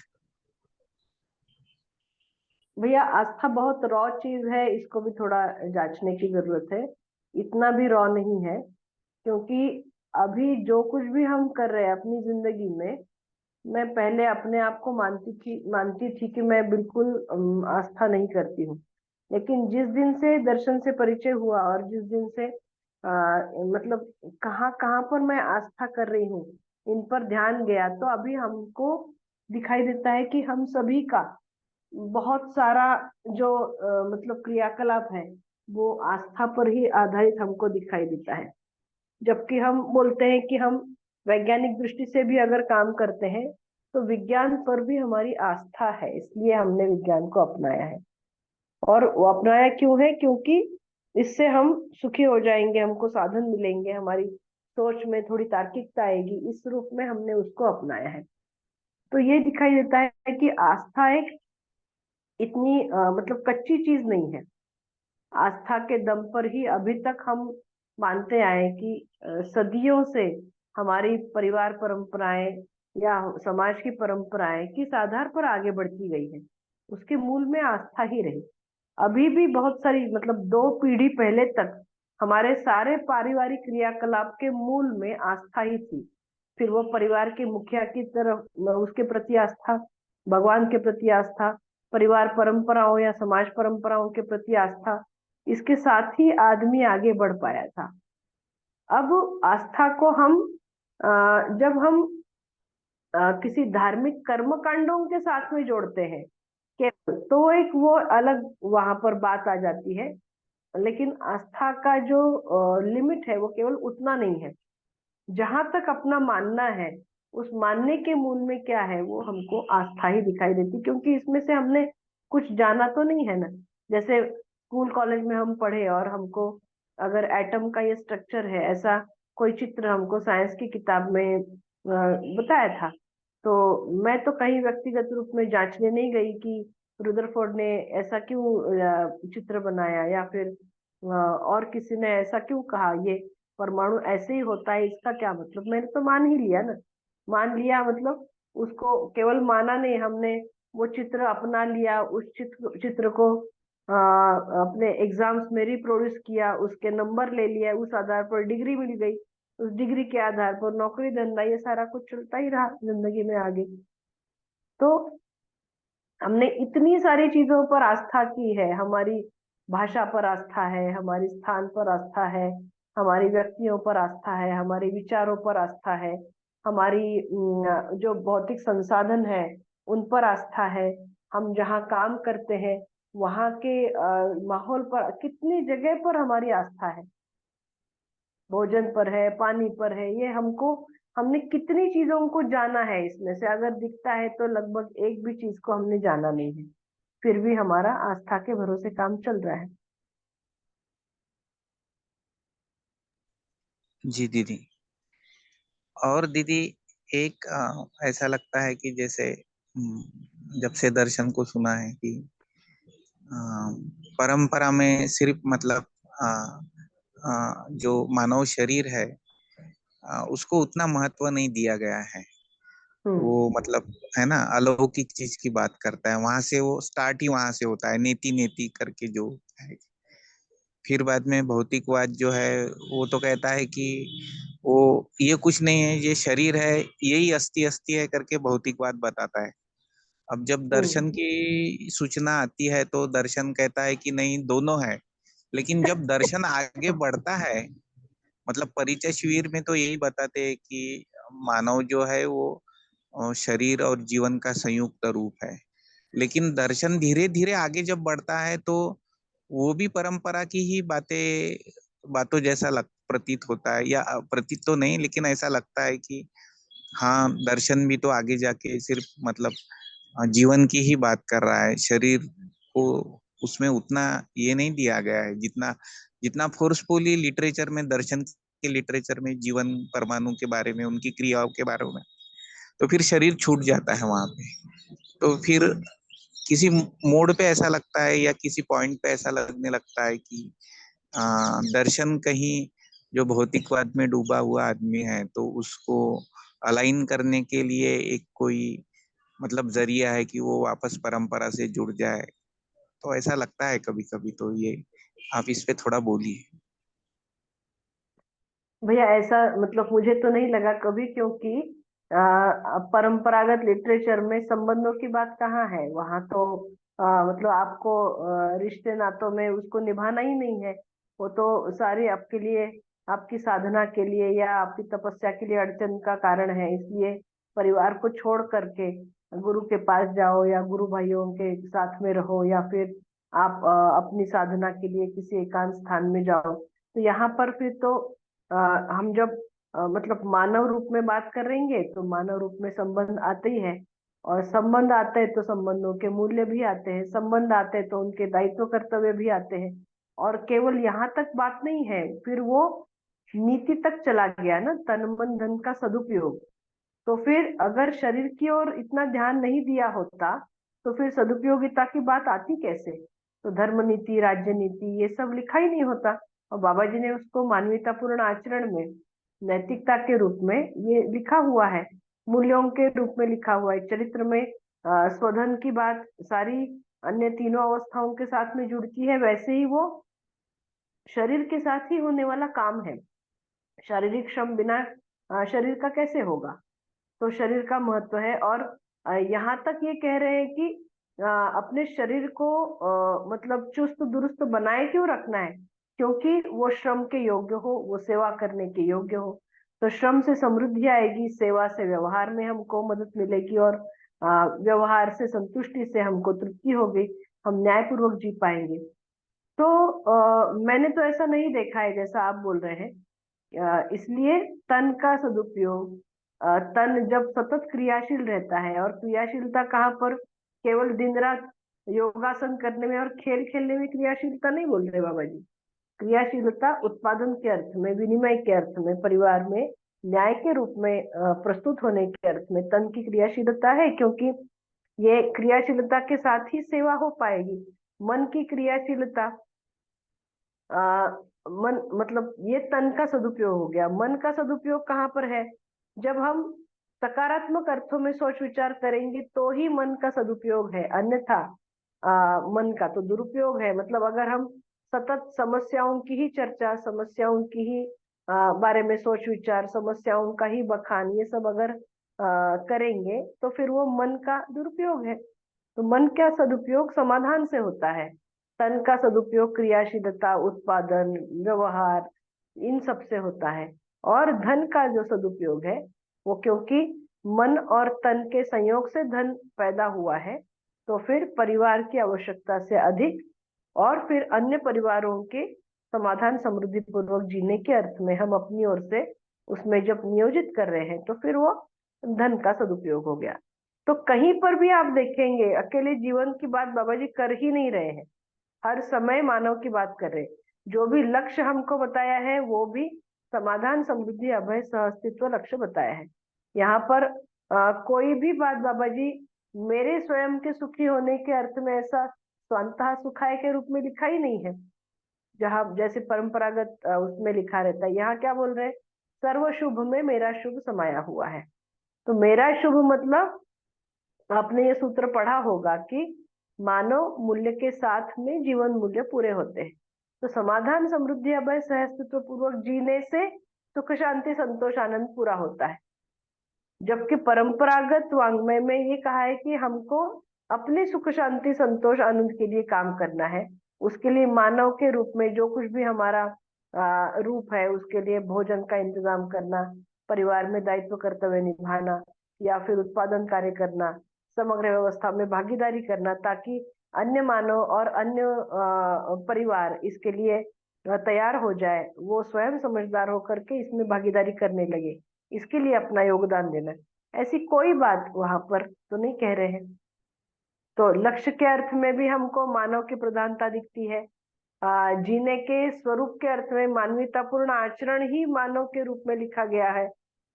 और फिर जब हम अस्तित्व के पूरे डिजाइन की ओर देखते हैं तो वहां पर ज्ञान अवस्था की इकाई के रूप में मानव को बताया है, जो आज तक आदर्शवादी परंपरा और भौतिकवादी परंपरा, दोनों परंपराओं में मानव को जीव के रूप में ही संबोधन दिया है, एनिमल के रूप में ही बताते हैं। जबकि मध्यस्थ दर्शन उसको मानव के रूप में संबोधित कर रहा है। तो मानव के रूप में पहचान होना, मानव की आवश्यकताओं की पहचान होना, मानव के स्वरूप की पहचान होना, उस आधार पर परिवार और समाज इसका जो डिजाइन है और अखंड समाज सार्वभौम व्यवस्था की जो अपेक्षा है हर मानव में, उसके लिए तैयारी केवल एक मानव करेंगे तो नहीं चलेगा। हर मानव और हर परिवार की कैसे बने, शिक्षा से बनेगी। तो शिक्षा का डिजाइन, इसमें भी ऐसे ही मानव तैयार हो जाए। तो मानव का मतलब जीवन और शरीर दोनों। तो हित दृष्टि की बात भी जीवन में आती है, वो भी शरीर स्वस्थता के अर्थ में। और शरीर स्वस्थ क्यों रखना है? क्योंकि वो जीवन का साधन है और उसको मतलब स्वयं समझ करके और उनके समझदार होने में अपना योगदान देना है। यहाँ तक का एक लंबा रास्ता जिसमें बिना शरीर के स्वस्थ रहे, बिना शरीर का सदुपयोग किए, ये सारा कुछ तो होने वाला नहीं है बिल्कुल ही। इसलिए ध्यान जाता है कि आपने कर्म दर्शन में पढ़ा होगा, उसमें उपासना मतलब विवेक नाम से जो अध्याय है दूसरा, उसमें बाबा जी एक वाक्य लिखते हैं कि कोई मानव उपासना पूर्वक प्रबुद्ध होता है और वो व्यवस्था में जी करके सामान्य होता है। उपासना से वो प्रबुद्ध हो गया, समझदार हो गया, लेकिन उसको सामान्य होने के लिए व्यवस्था में भागीदारी करना ये जरूरी है। ऐसी कौन सी बात आदर्शवाद में लिखी है? वहां पर तो आत्मा को फोकस करके एक बार समाधि तक पहुंच गए तो फिर शरीर का प्रयोजन ही समाप्त हो गया। शरीर मरेगा या जिंदा रहेगा या जलेगा या कुछ भी हो जाए, उसकी उससे कोई मतलब ही नहीं रहा। या उसके पहले शरीर को तकलीफ देना है, शरीर को खाना नहीं खिलाना, कपड़ा नहीं पहनना और अलग अलग प्रकार की जो उपासना पद्धतियां हैं उसमें से कुल मिला करके शरीर संवेदनाओं के दमन के ही अर्थ में सारा काम करना। तो ये तो बहुत बहुत बड़ा अंतर है आदर्शवादी पद्धतियों में और दर्शन में। जी दीदी।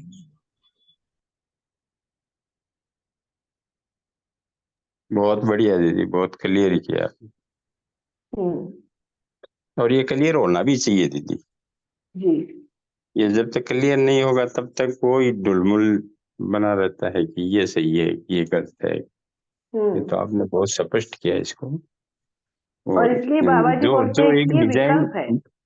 हाँ, जो एक डिजाइन बाबा जी ने दी है ना, और इसको एक एक थोड़ा आराम से इसको देखते हैं पूरी डिजाइन को, तो इसमें विरोध नाम की एक तो वो बिल्कुल विरोध नाम की कहीं गुंजाइश ही नहीं बची। मतलब अखंड समाज तक ले जाने के लिए जो डिजाइन दिए ना, तो विरोध जब शांत होता है तो फिर सब अपने अपने दिखते हैं। जी तो फिर वो अपने पराये का भी इसमें, तो फिर सब वो अस्तित्व से अस्तित्व है उसकी डिजाइन दिखने लग जाती है। बहुत बढ़िया। जी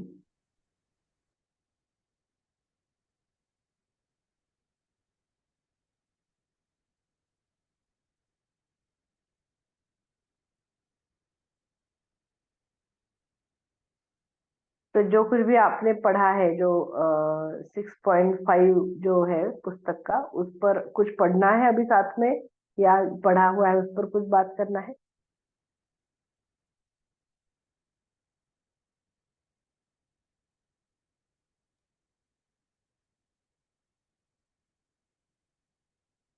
दीदी आप 6.4 पढ़ के हुआ था दीदी सुबह के अच्छा, पढ़ के और हुआ था। ओके हाँ, ओके। और दोपहर का भी एक है जहाँ पे कुछ मतलब मेरे ख्याल से यही बुक पढ़ रहे हैं पर कहीं और है, तो किसी का मतलब कुछ और लेख होगा तो वो भी पढ़ सकते हैं ताकि कैसे कि ठीक बात है, हाँ।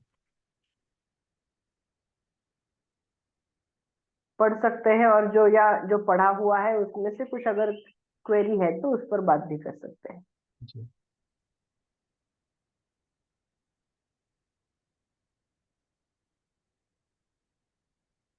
किसी का कोई है कोई प्रश्न या फिर कोई लेख है जो दोपहर में इसमें पढ़ रहे हैं तो वो भी पढ़ सकते हैं। मुझे पता नहीं कौन दोपहर में अभी जुड़ रहे हैं।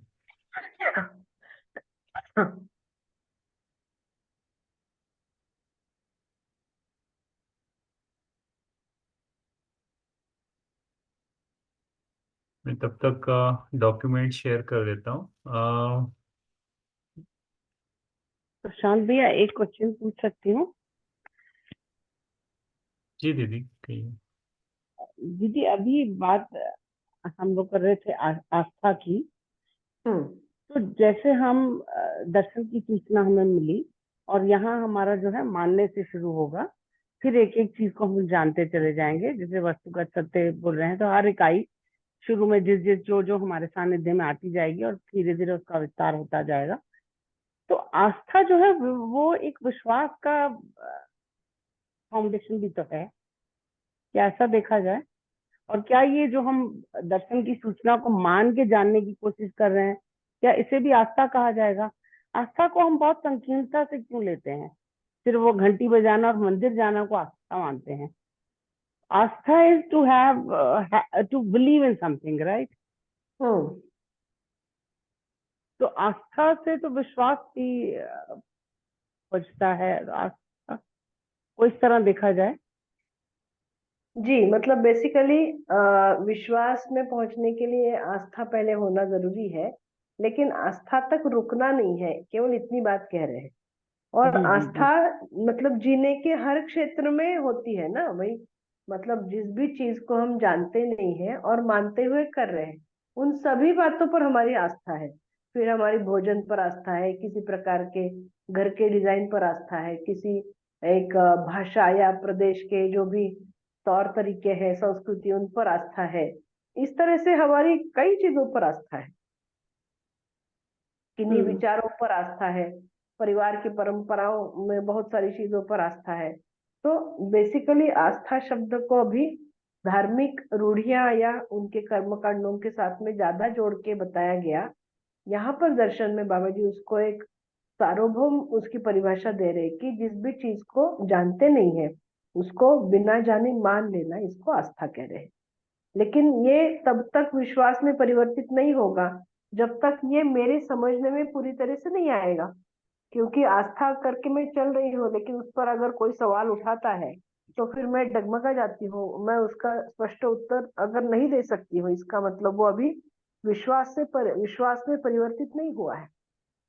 उस पर जो मेरा अधिकार बनना चाहिए था, और अधिकार भी कब बनेगा, मैंने उसको जांच लिया, वैचारिक रूप में परख लिया, और उसके बारे में जितना भी तर्क हो सकता है वो सारा तर्क भी कर लिया, और उसको जी कर भी देख लिया। तो अब शुरुआती दौर में जो केवल यही बात थी कि भाई मैं मान रही थी, लेकिन उसके साथ में उस मानने पर भी जो मेरा शोध होना था वो हुआ नहीं था। लेकिन जब हो गया तब शोध के साथ में आस्था अब विश्वास की ओर आगे चली गई। वो तो अब उस पहले की स्थिति में नहीं रही वो।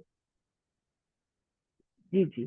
तो बेसिकली आस्था, अभी तो हम कई भ्रमों पे भी आस्था कर रहे हैं, मान्यताओं को। तो भ्रम जो बिल्कुल है वो उसके पीछे का नियम छटेगा, तो जिन पे बिल्कुल आस्था है वो अपने आप हट जाएगी, और जो समझ जहाँ समाधानित होते जाएंगे वो आस्था विश्वास में आगे बढ़ती जाएगी। धन्यवाद। बिल्कुल बिल्कुल। जी तो दीदी जो अभी आप चर्चा कर रहे हैं उसमें फिर आस्था और मान्यता में कोई फर्क नजर नहीं आ रहा दीदी, ऑलमोस्ट एक ही बात हो रही है। हाँ, ठीक बात है।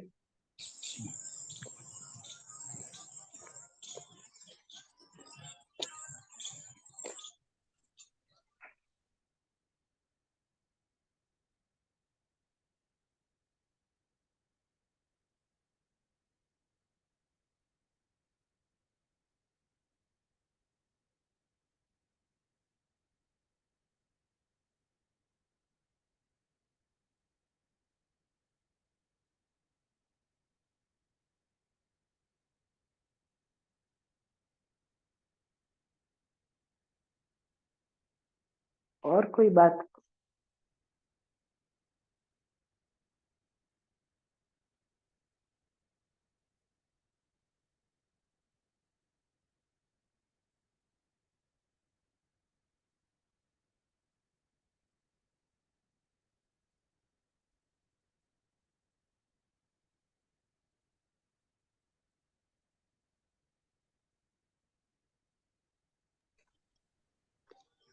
दीदी मृत्यु मृत्यु के बाद यानी कि शरीर छोड़ने के बाद हम्म जो जीवन की स्थिति है उसको लेके परंपरा में भी काफी कुछ कहा गया है, और प्रचलन में भी बहुत ज़्यादा मान्यताएं या उस तरह के अंधविश्वास है। अंधविश्वास नहीं कहें, मान्यता ही बोलें, क्योंकि अभी उसके बारे में पता नहीं है तो नहीं बोलना चाहिए, मतलब मुझे पता नहीं है। और इसको लेके बहुत सारी चीज़ें परिवार में आसपास चलती हैं। उस बारे में अगर बाबा जी ने कहीं कुछ स्पष्टीकरण, स्पष्टता रखी हो, या आपका अपना कोई शोध या अपने बाबा जी से सुन करके कुछ निष्कर्ष निकाले हो और समय हो, तो थोड़ा उसके बारे में जानना चाहिए।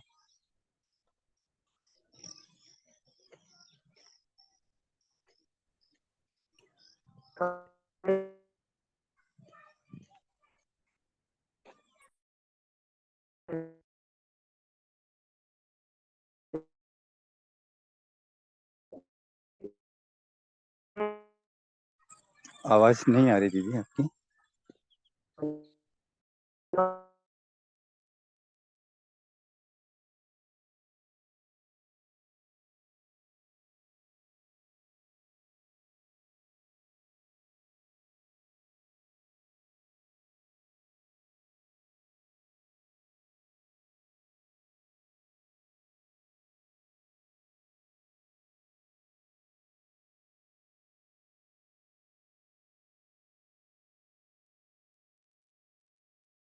आवाज नहीं आ रही है दीदी आपकी।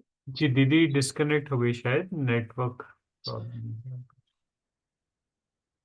प्रशांत भैया जी, एक आधा पैराग्राफ आपके मॉर्निंग का ही जो चल रहा है उसी का एक बार रीड कीजिए ना दीदी, उसको जो समझाती है तो वो भी हमें हेल्पफुल होता है ध्यान आकर्षण के लिए, अगर समय ये होता हो तो। जी दीदी, वो भी कर सकते हैं। हाँ, एक पैराग्राफ रीड करने के बाद में जो प्रस्तुत हो रहे हैं उसको जोड़कर अंतर संबंध, तो वो भी हमारे अध्ययन के लिए ध्यान आकर्षण बहुत अच्छा है, फिर आगे हम उसी तरह आगे बढ़ते हैं ना। ऐसी हम प्रश्नों की चर्चा हो रही है, ये भी बहुत बढ़िया हो रहा है, लेकिन एक पठन के साथ होता है तो और थोड़ी अधिक स्पष्टता बनती है, ऐसा ध्यान जा रहा है। जी दीदी ठीक है। ये- कोई पढ़ना चाहेगा? 6.4 पढ़ रहे हैं, और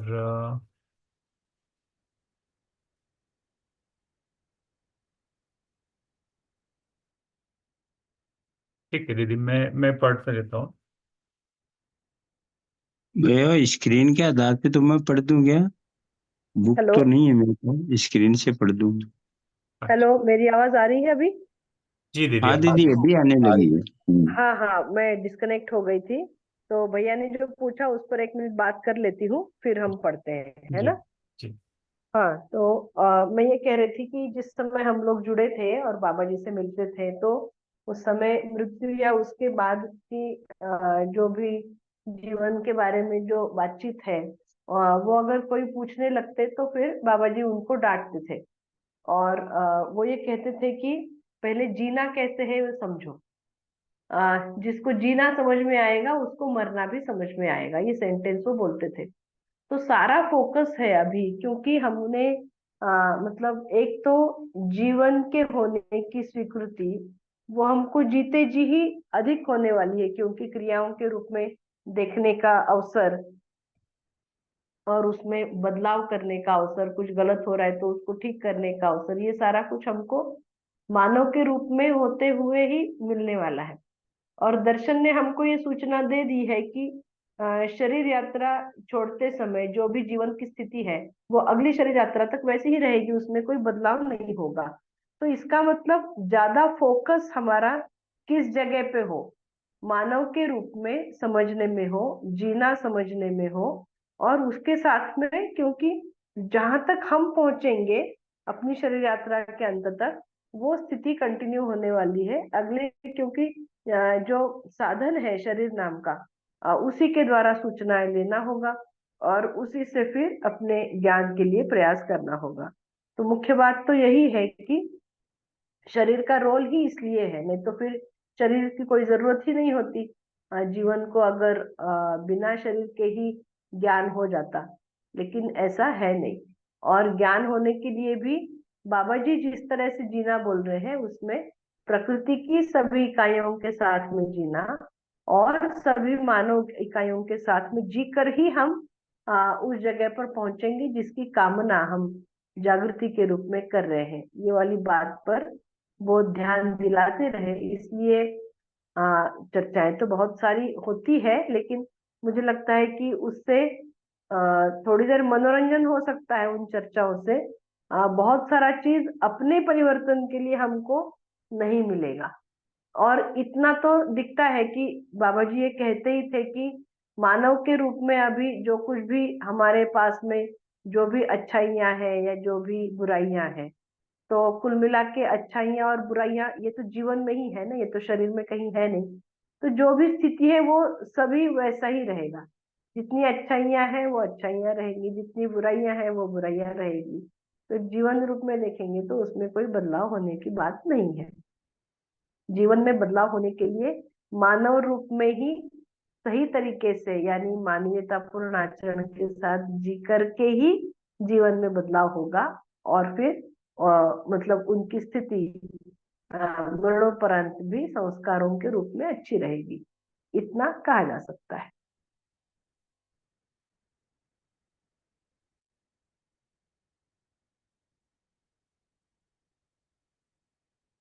हेलो।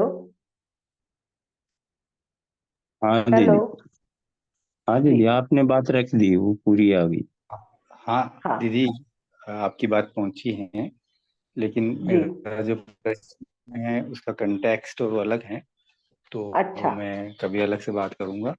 मुझे लगता है ठीक है। अभी जो आपने बोला वो तो स्पष्टता भी है। मैं अपने साथ तो उसी स्पष्टता के साथ, जब से पहले भी थोड़ा बहुत मेरा इंक्लिनेशन था इस तरफ, और जब से मध्यस्थ दर्शन का ये इन्फॉर्मेशन और जब मिली है 1.5 साल हाँ से, तो मेरा हाँ पूरा फोकस जो अभी आपने बोला उसी पर है। पर ये कंटेक्स्ट बिल्कुल अलग था, और ये जीने से जुड़ा हुआ है और पूरा अच्छा। परिवार से जुड़ा हुआ मैटर है। मैं आपसे अलग से जी, बात कर लूँ। ठीक है भैया, चलेगा।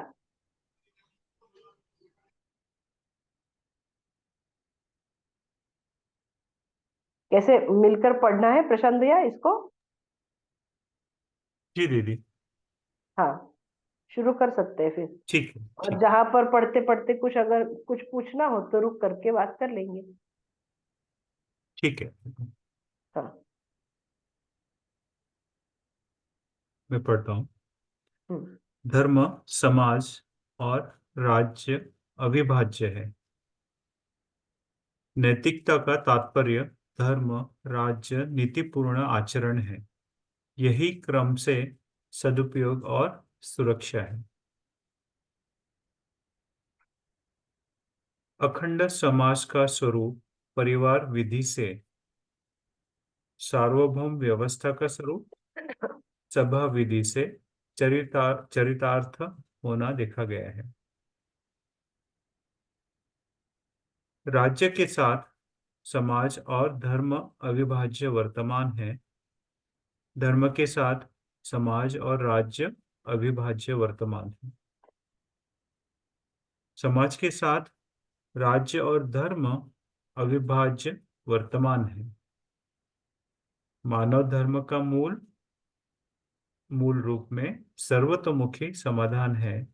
इसके लिए मानव परंपरा में परिवार मूलक स्वराज्य व्यवस्था प्रस्तावित है,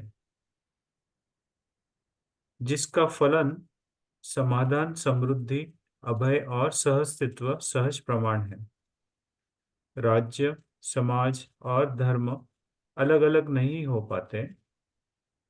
भाषा के रूप में कई तरीके से बात कर सकते हैं, पर होता है वही जो अस्तित्व में है।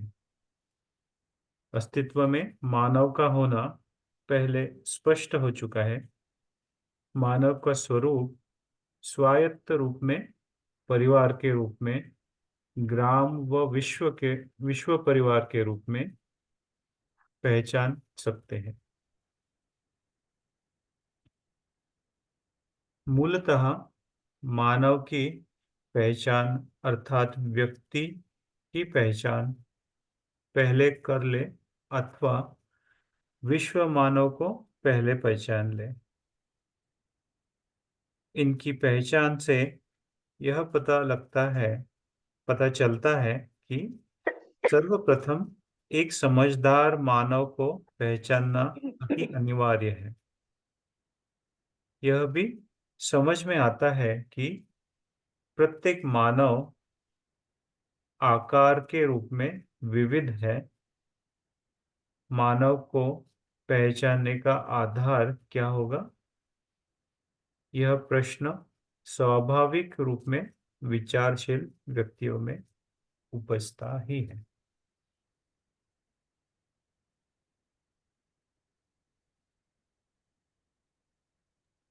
दीदी, इसमें विश्व मानव किसको कहा गया है?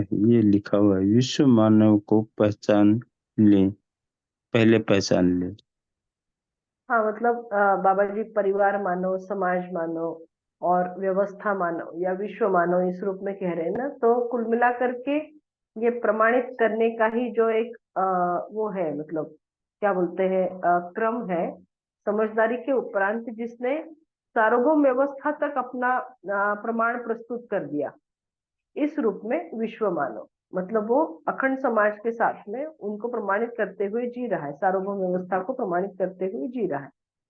तो जो ऐसे जी रहे हैं उनकी हम पहचान कर ले, और फिर उनके अनुसार, क्योंकि उन्होंने वो प्रमाणित किया है और हम प्रमाणित करना चाहते हैं।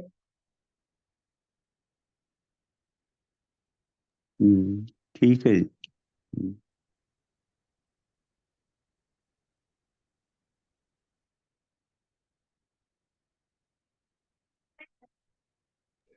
दीदी, आज की तारीख में किसे विश्व मानव के रूप में देखना चाहिए?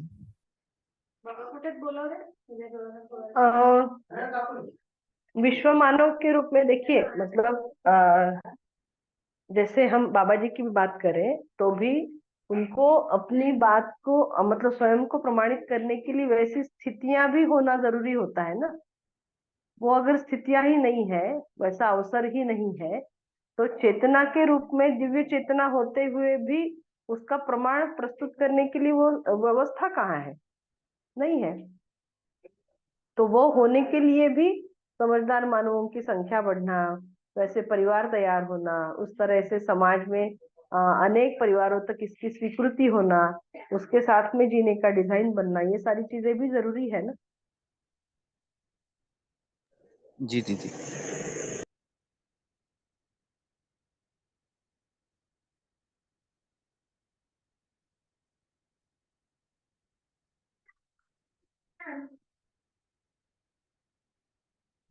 तो दीदी नमस्ते सभी को। जी ये भी नमस्ते। सह अस्तित्व का एक प्रमाण ही हुआ, मतलब कि चेतना उस दिव्य चेतना है, लेकिन उसका प्रमाण नहीं हो पा रहा है क्योंकि वैसी व्यवस्था नहीं है या वैसे वातावरण नहीं है, है ना? तो तो ये भी शुरुआत, बिल्कुल।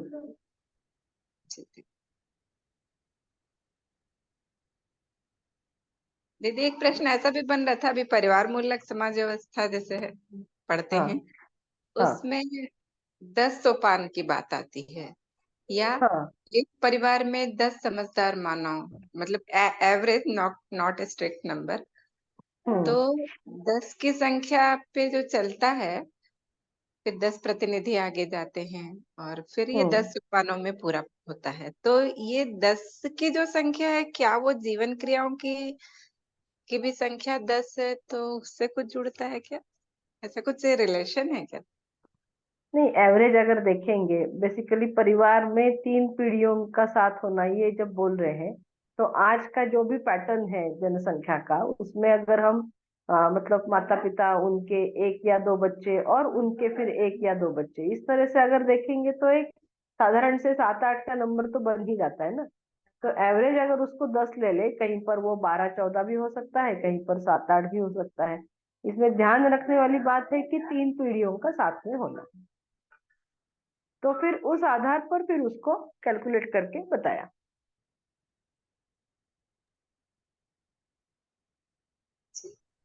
ठीक है, ठीक है।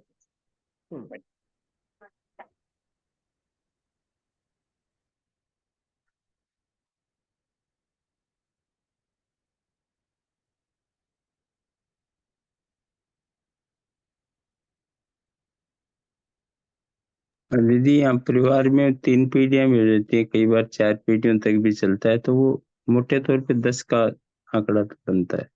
बिल्कुल। हम्म। 4 हो तो और अच्छी बात है, कम से कम 3 हो।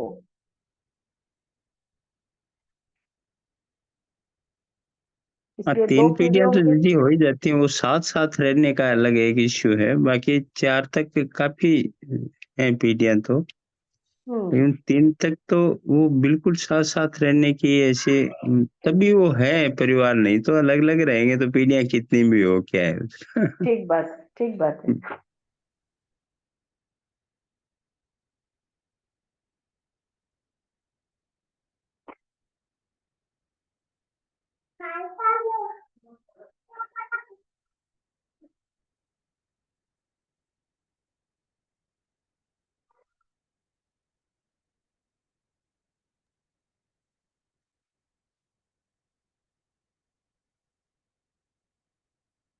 और दीदी साथ रहना भी, वो जो अभी दर्शन से काफी कंटेंट मिला है उसको आधार पकड़ते हैं, तब वो एक साथ रहना भी सार्थक लगता है।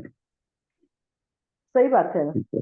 नहीं तो साथ रह के भी वो कई बार परिचय शिविर में बताया जाता है कि छत के नीचे रह रहे हैं, जी नहीं रहे, तो वो बात तो वो भी लगती है ऐसे। नहीं, ठीक बात है ना। अभी थोड़ी देर पहले ही बात ये हो रही थी ना कि दर्शन की सूचना है, और मतलब भाषा के रूप में अगर दर्शन की सूचना है, लेकिन हमारी आदतें या हमारा अभ्यास अगर पुराना ही है तो फिर नहीं चलेगा ना। मुख्य रूप बिल्कुल से दी। इस सूचना के आधार पर हमारे अभ्यासों में, हमारी आदतों में परिवर्तन होना, क्योंकि यही तो एक दूसरे के लिए तकलीफ वाली हो जाती है ना। तकलीफ वाली बात क्या है? आदत ही तो है, या हमारे अभ्यास है किसी प्रकार के। हाँ, वो अभ्यास कितने लंबे भी हो सकते हैं। हाँ। हाँ।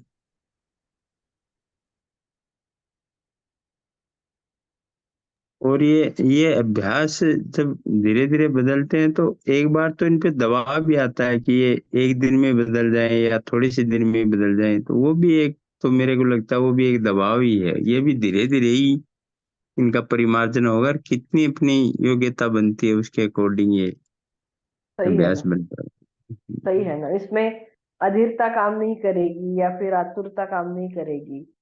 हो जाता है कभी कभी, लेकिन फिर से वापस अपने को उसके लिए तैयार करना होता है कि नहीं, यहाँ पर ये चूक हो गई, इसको इस तरह से ठीक करना जरूरी है।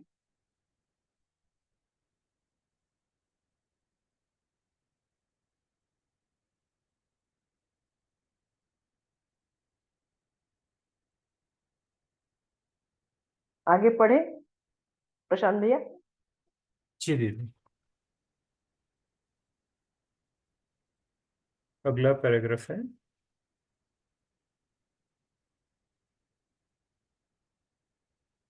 इसका उत्तर खोजने पर पता चलता है कि हर वस्तु की पहचान उसके आचरण पर ही निर्भर है।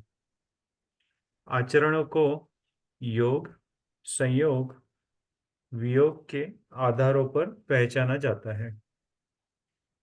एक दूसरे का मिलन योग है। पूर्णता के अर्थ में सार्थक योग संयोग है। वियोग वह है कि योग और संयोग पहले से थी, उससे छूट गए। इस प्रकार वियोगात्मक आचरण के आधार पर कोई समाज रचना नहीं होती है। अब संयोग और योग की बात आता है। अभी तक जो कुछ भी आदमी, परिवार और समुदाय के रूप में दिख रहा है, ये सब योग के रूप में ही दिख रहा है। संयोग के रूप में ही, संयोग के रूप में नहीं। योग से कम स्थिति में, अर्थात वियोग की स्थिति में मानव स्पष्ट नहीं हो पाता है। कम से कम योग के आधार पर ही आचरणों को पहचानना संभव हो पाता है। इन्हीं आधारभूत तथ्यों के आधार पर परीक्षण संभव हो पाता है। मूलतः मानवीयतापूर्ण आचरण में सार्वभौम रूप स्पष्ट है।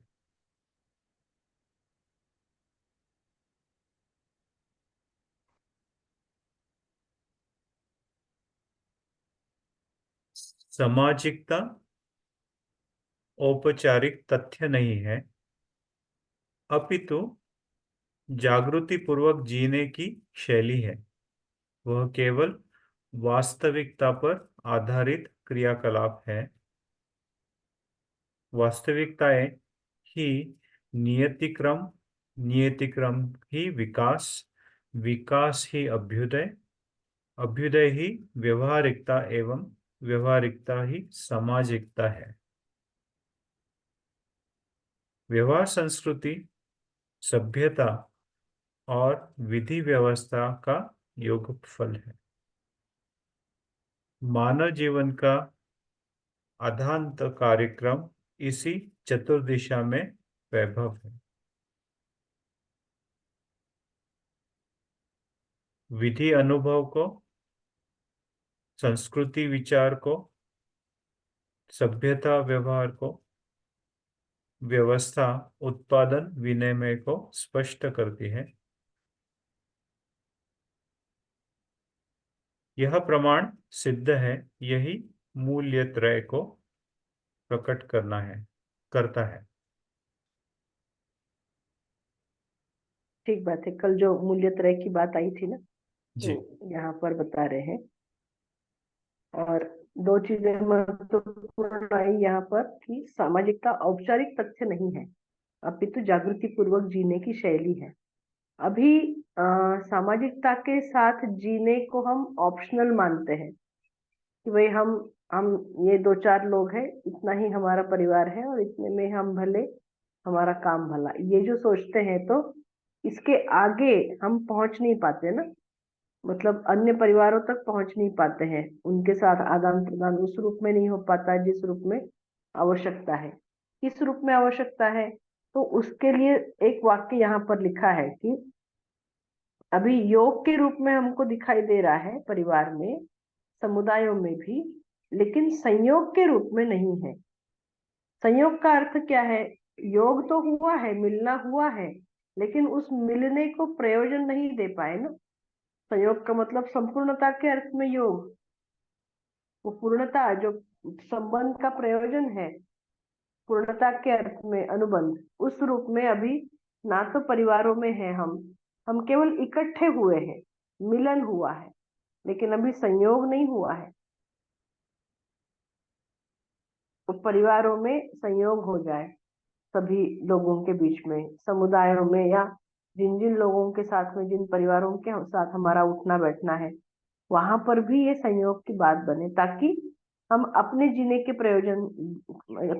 को प्रयोजन दे पाए, अन्यों के जीने को भी प्रयोजन देने के अर्थ में उनका ध्यान जा पाए।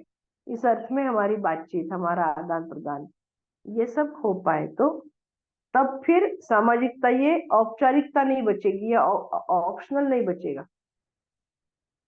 ये तो फिर, क्योंकि जब मतलब हर व्यक्ति के साथ अपनेपन को जब अनुभव किया, तभी प्रेम मूल्य की बात आई। तो वो जागृति पूर्वक जीने की शैली कह रहे हैं, इसी का नाम है सामाजिकता। तो सामाजिकता ऑप्शनल नहीं है। अध्ययन करने वाले हर व्यक्ति के लिए सामाजिकता पूर्वक जीने का अभ्यास, ये मतलब महत्वपूर्ण चीज है। हाँ, ये समझ में आएगा तो दीदी आएगा कि ये सामाजिकता ये हर मानव की आवश्यकता है ये। बिल्कुल। हाँ। और संबंधों में, मतलब संबंधों में जीते समय विशालता तक पहुंचना, स्वीकृतियों के रूप में, जीने के रूप में, यही तो तृप्तिदायक है ना। यही हमको मतलब आगे बढ़ाता भी है। हम ये देखते हैं ना कि हर बच्चा जब जन्म लेता है, जन्म के साथ तो वो मतलब शुरुआती कुछ समय 2-3 वर्षों तक सबके यहाँ जाएगा, सबके यहाँ खाना खाएगा, सबकी गोदी में बैठेगा, सबका ध्यान, उसको पता नहीं है ना कौन अपनाया है पराया है, इतना ध्यान है कि ये लोग मेरे पोषण का ध्यान रखते हैं, मेरी सुरक्षा करते हैं, लेकिन आना जाना सबके पास रहता है। लेकिन जैसे जैसे फिर उनके पास वो सूचनाएं आती है अपनेपन की, परायेपन की, ये हमारी जाति वाला, ये हमारे धर्म वाला, वहां से फिर वो जो संबंध है वो संकीर्ण होना प्रारंभ हो जाते हैं। इस रूप में अगर हम ये देखेंगे कि किसी भी व्यक्ति को मतलब जन्मजात रूप में जो कुछ भी जितने संबंधों में उसने जीना प्रारंभ किया, उन संबंधों का जो विस्तार होना जरूरी है शरीर यात्रा के अंत तक, तब फिर उस जीवन को संतुष्टि है। अन्यथा वो जब संकीर्णता में पहुंचता है तो फिर दुखी होने की बात आती है।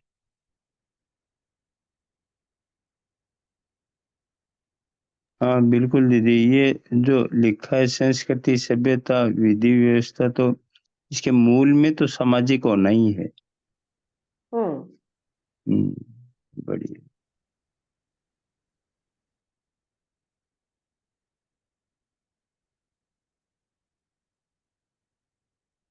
और कोई बात नहीं? ऊपर के पैराग्राफ में दीदी एक लाइन आया है, वियोग हाँ। की स्थिति में मानव स्पष्ट नहीं हो पाता है। तो ये यहाँ वियोग की स्थिति का मतलब भी शरीर मूलक जीना, इसी को वियोग बोल रहे हैं क्या? हाँ नहीं, मतलब अगर जीवन और शरीर, इसमें अगर शरीर का वियोग हो गया तो फिर हम मानव के रूप में तो नहीं देख पाते ना। अच्छा, तो अभी जैसे शरीर मूलक जीना हो रहा है, तो ये भी, और योग को नहीं पहचाने हैं, ऐसा भी, तो इसको हाँ, भी क्यों? सकते हैं क्या दीदी? हाँ, मतलब केवल अगर स्वयं को शरीर मान रहे हैं तो भी बात वही निकलती है, और अगर शरीर नहीं भी है तो भी फिर मतलब शरीर मानव। नहीं है तो फिर मानव है ही नहीं। और अभी भी अगर जीवन शरीर दोनों साथ में होते हुए भी स्वयं को केवल शरीर मानते हुए सारा डिजाइन बना है जीने का।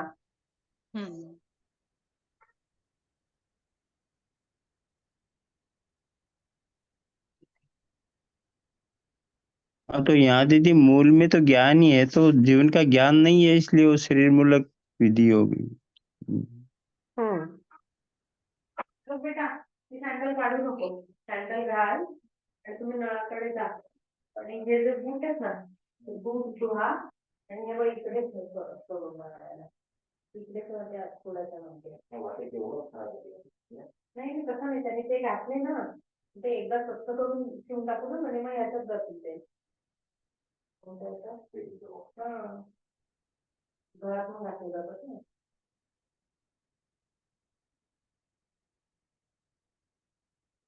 जी, और कोई बात, या थोड़ा और आगे पढ़े या रुक जाए, जैसा भी आप लोग बोले।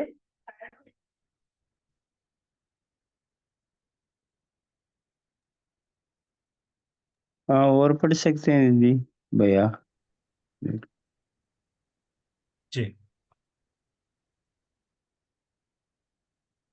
जीने की कला का संस्कृति से बौद्धिक रूप, सभ्यता में पार्थिव रूप। स्क्रीन पे थोड़ा आगे ले लो ना। अभी ठीक है भैया? हाँ भैया। जीने की कला का संस्कृति बौद्धिक रूप, सभ्यता पार्थिव रूप, विधि नियामक रूप, व्यवस्था आश्वस्तता व विश्वस्तता देता है।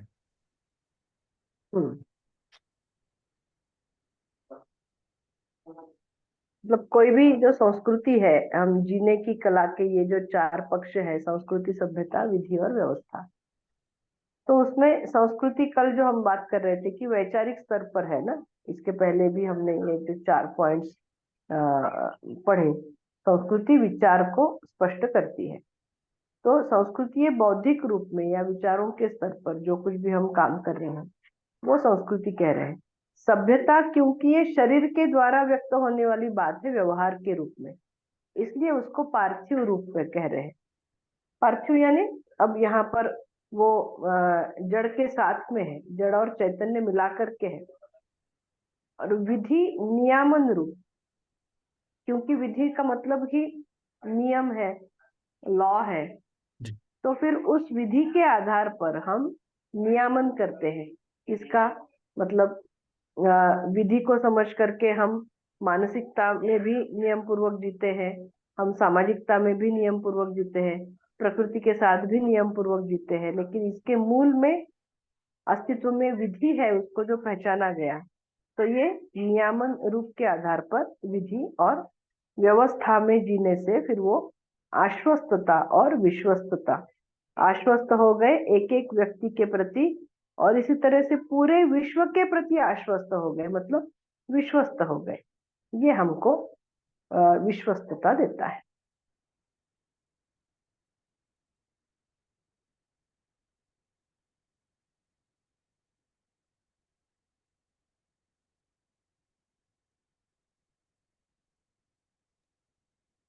जी बढ़िया।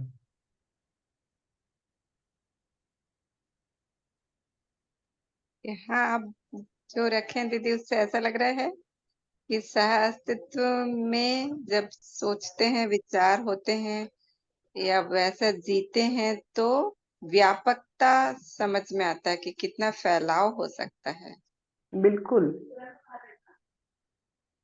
एकदम सही है, क्योंकि मतलब मानव का जन्म शरीर यात्रा के अंत में विशालता के साथ में जीने के लिए हुआ है, ना कि संकीर्णता तक पहुंच करके उसमें दुखी होकर मरने के लिए। क्या बात है, बढ़िया। वो सब कुछ जानना ही चाहता है, तो वो उस बात को लेते हैं तो उसका फैलाव बहुत बड़ा दिखता है। बिल्कुल दीदी, आपने बात ठीक कही। और जब सुखी होके जिएगा तो उसको अपना फैलाव स्पष्ट होगा ही। बिल्कुल, परिवार की एक परिभाषा बाबा जी ने ये दी है कि पवित्रता का फैलाव ही परिवार है। तो जहां तक मेरी पवित्रता फैल गई संबंधों में, वो सारा मेरा परिवार है।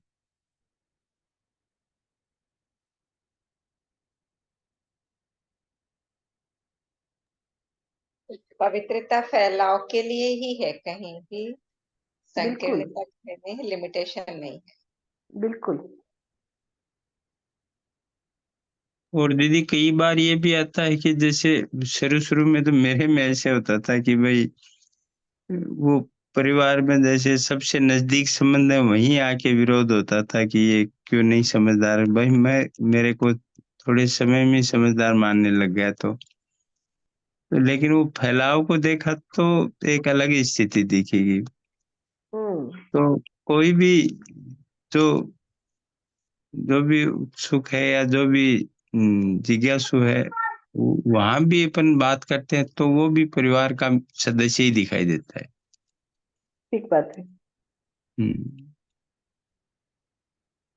तो वो भी एक संकीर्णता से बाहर निकल के देखते हैं तो बड़े लेवल पे अपन फिर उसमें बहुत सुकून, बहुत मतलब सुख मिलता है। ठीक बात है। देखिए, व्यवहार दर्शन में 3 प्रकार की दृष्टियों की बात आई है: स्वार्थ की दृष्टि, परार्थ की दृष्टि और परमार्थ की दृष्टि। तो परमार्थ की दृष्टि में तो पूरे विश्व को अपना मान करके जो आत्मीयत, मतलब अपनेपन के साथ में जीना या अपना पराया से मुक्ति या प्रेम मूल्य में जीने की बात तो परमार्थ दृष्टि के साथ में है। तो क्या मतलब, और स्वार्थ और परार्थ दृष्टि को अगर उसकी परिभाषा देखेंगे आप, तो स्वार्थ को बोल रहे हैं कि अपने जो भी तन मन धन का जो विनियोग है, उसका जो उपयोग करना है, वो सीमित, मतलब केवल परिवार की सीमा तक ही उसको करना है। और परिवार की सीमा से अधिक अन्य परिवारों की सीमा के अर्थ में जब उसको हम कर रहे हैं, तन मन धन का जो नियोजन है, उसको परार्थ दृष्टि कह रहे हैं।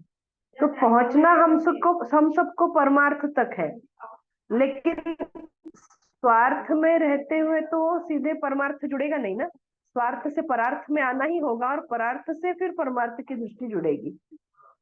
तो हम सभी के लिए ये रास्ता हमको इसी तरह से बताया है कि हम व्यवहार में सामाजिक हो जाएं।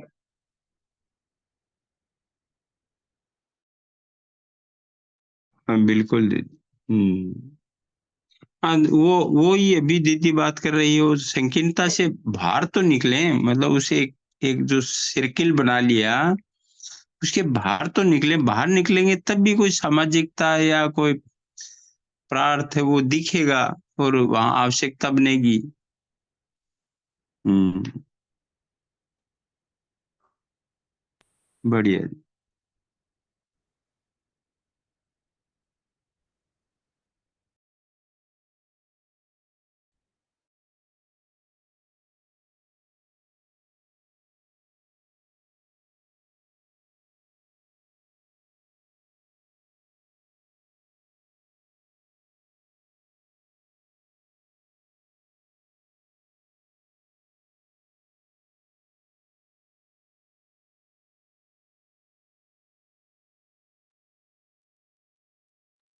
और जैसे जैसे आदमी बाहर निकलता है और जैसे जैसे सामाजिक होता जाता है, वैसे वैसे आगे की स्थितियां का अनुमान भी लगने लगता है, और उस अनुमान के आधार को ही लेके वहां तक परमार्थ तक पहुंच पाते हैं। ये भी काफी बातें स्पष्ट होती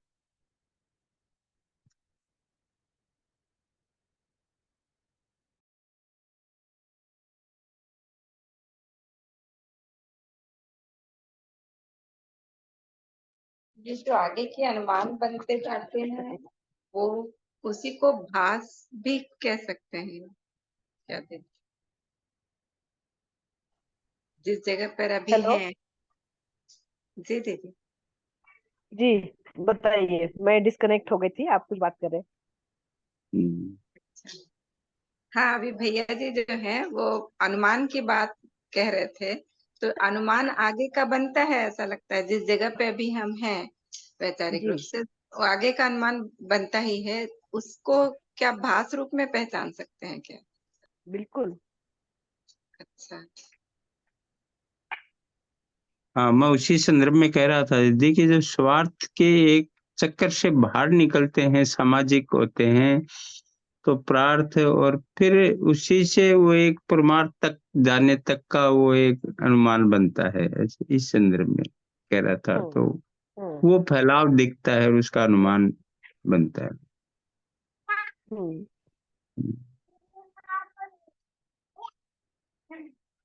ठीक बात है। तो मुझे लगता है कि यहाँ पर रुकना चाहिए हमें, और लगभग जितना मतलब प्रश्न उत्तर थे वो भी पूरे हो गए, ऐसा मैं मानती हूँ अभी के लिए।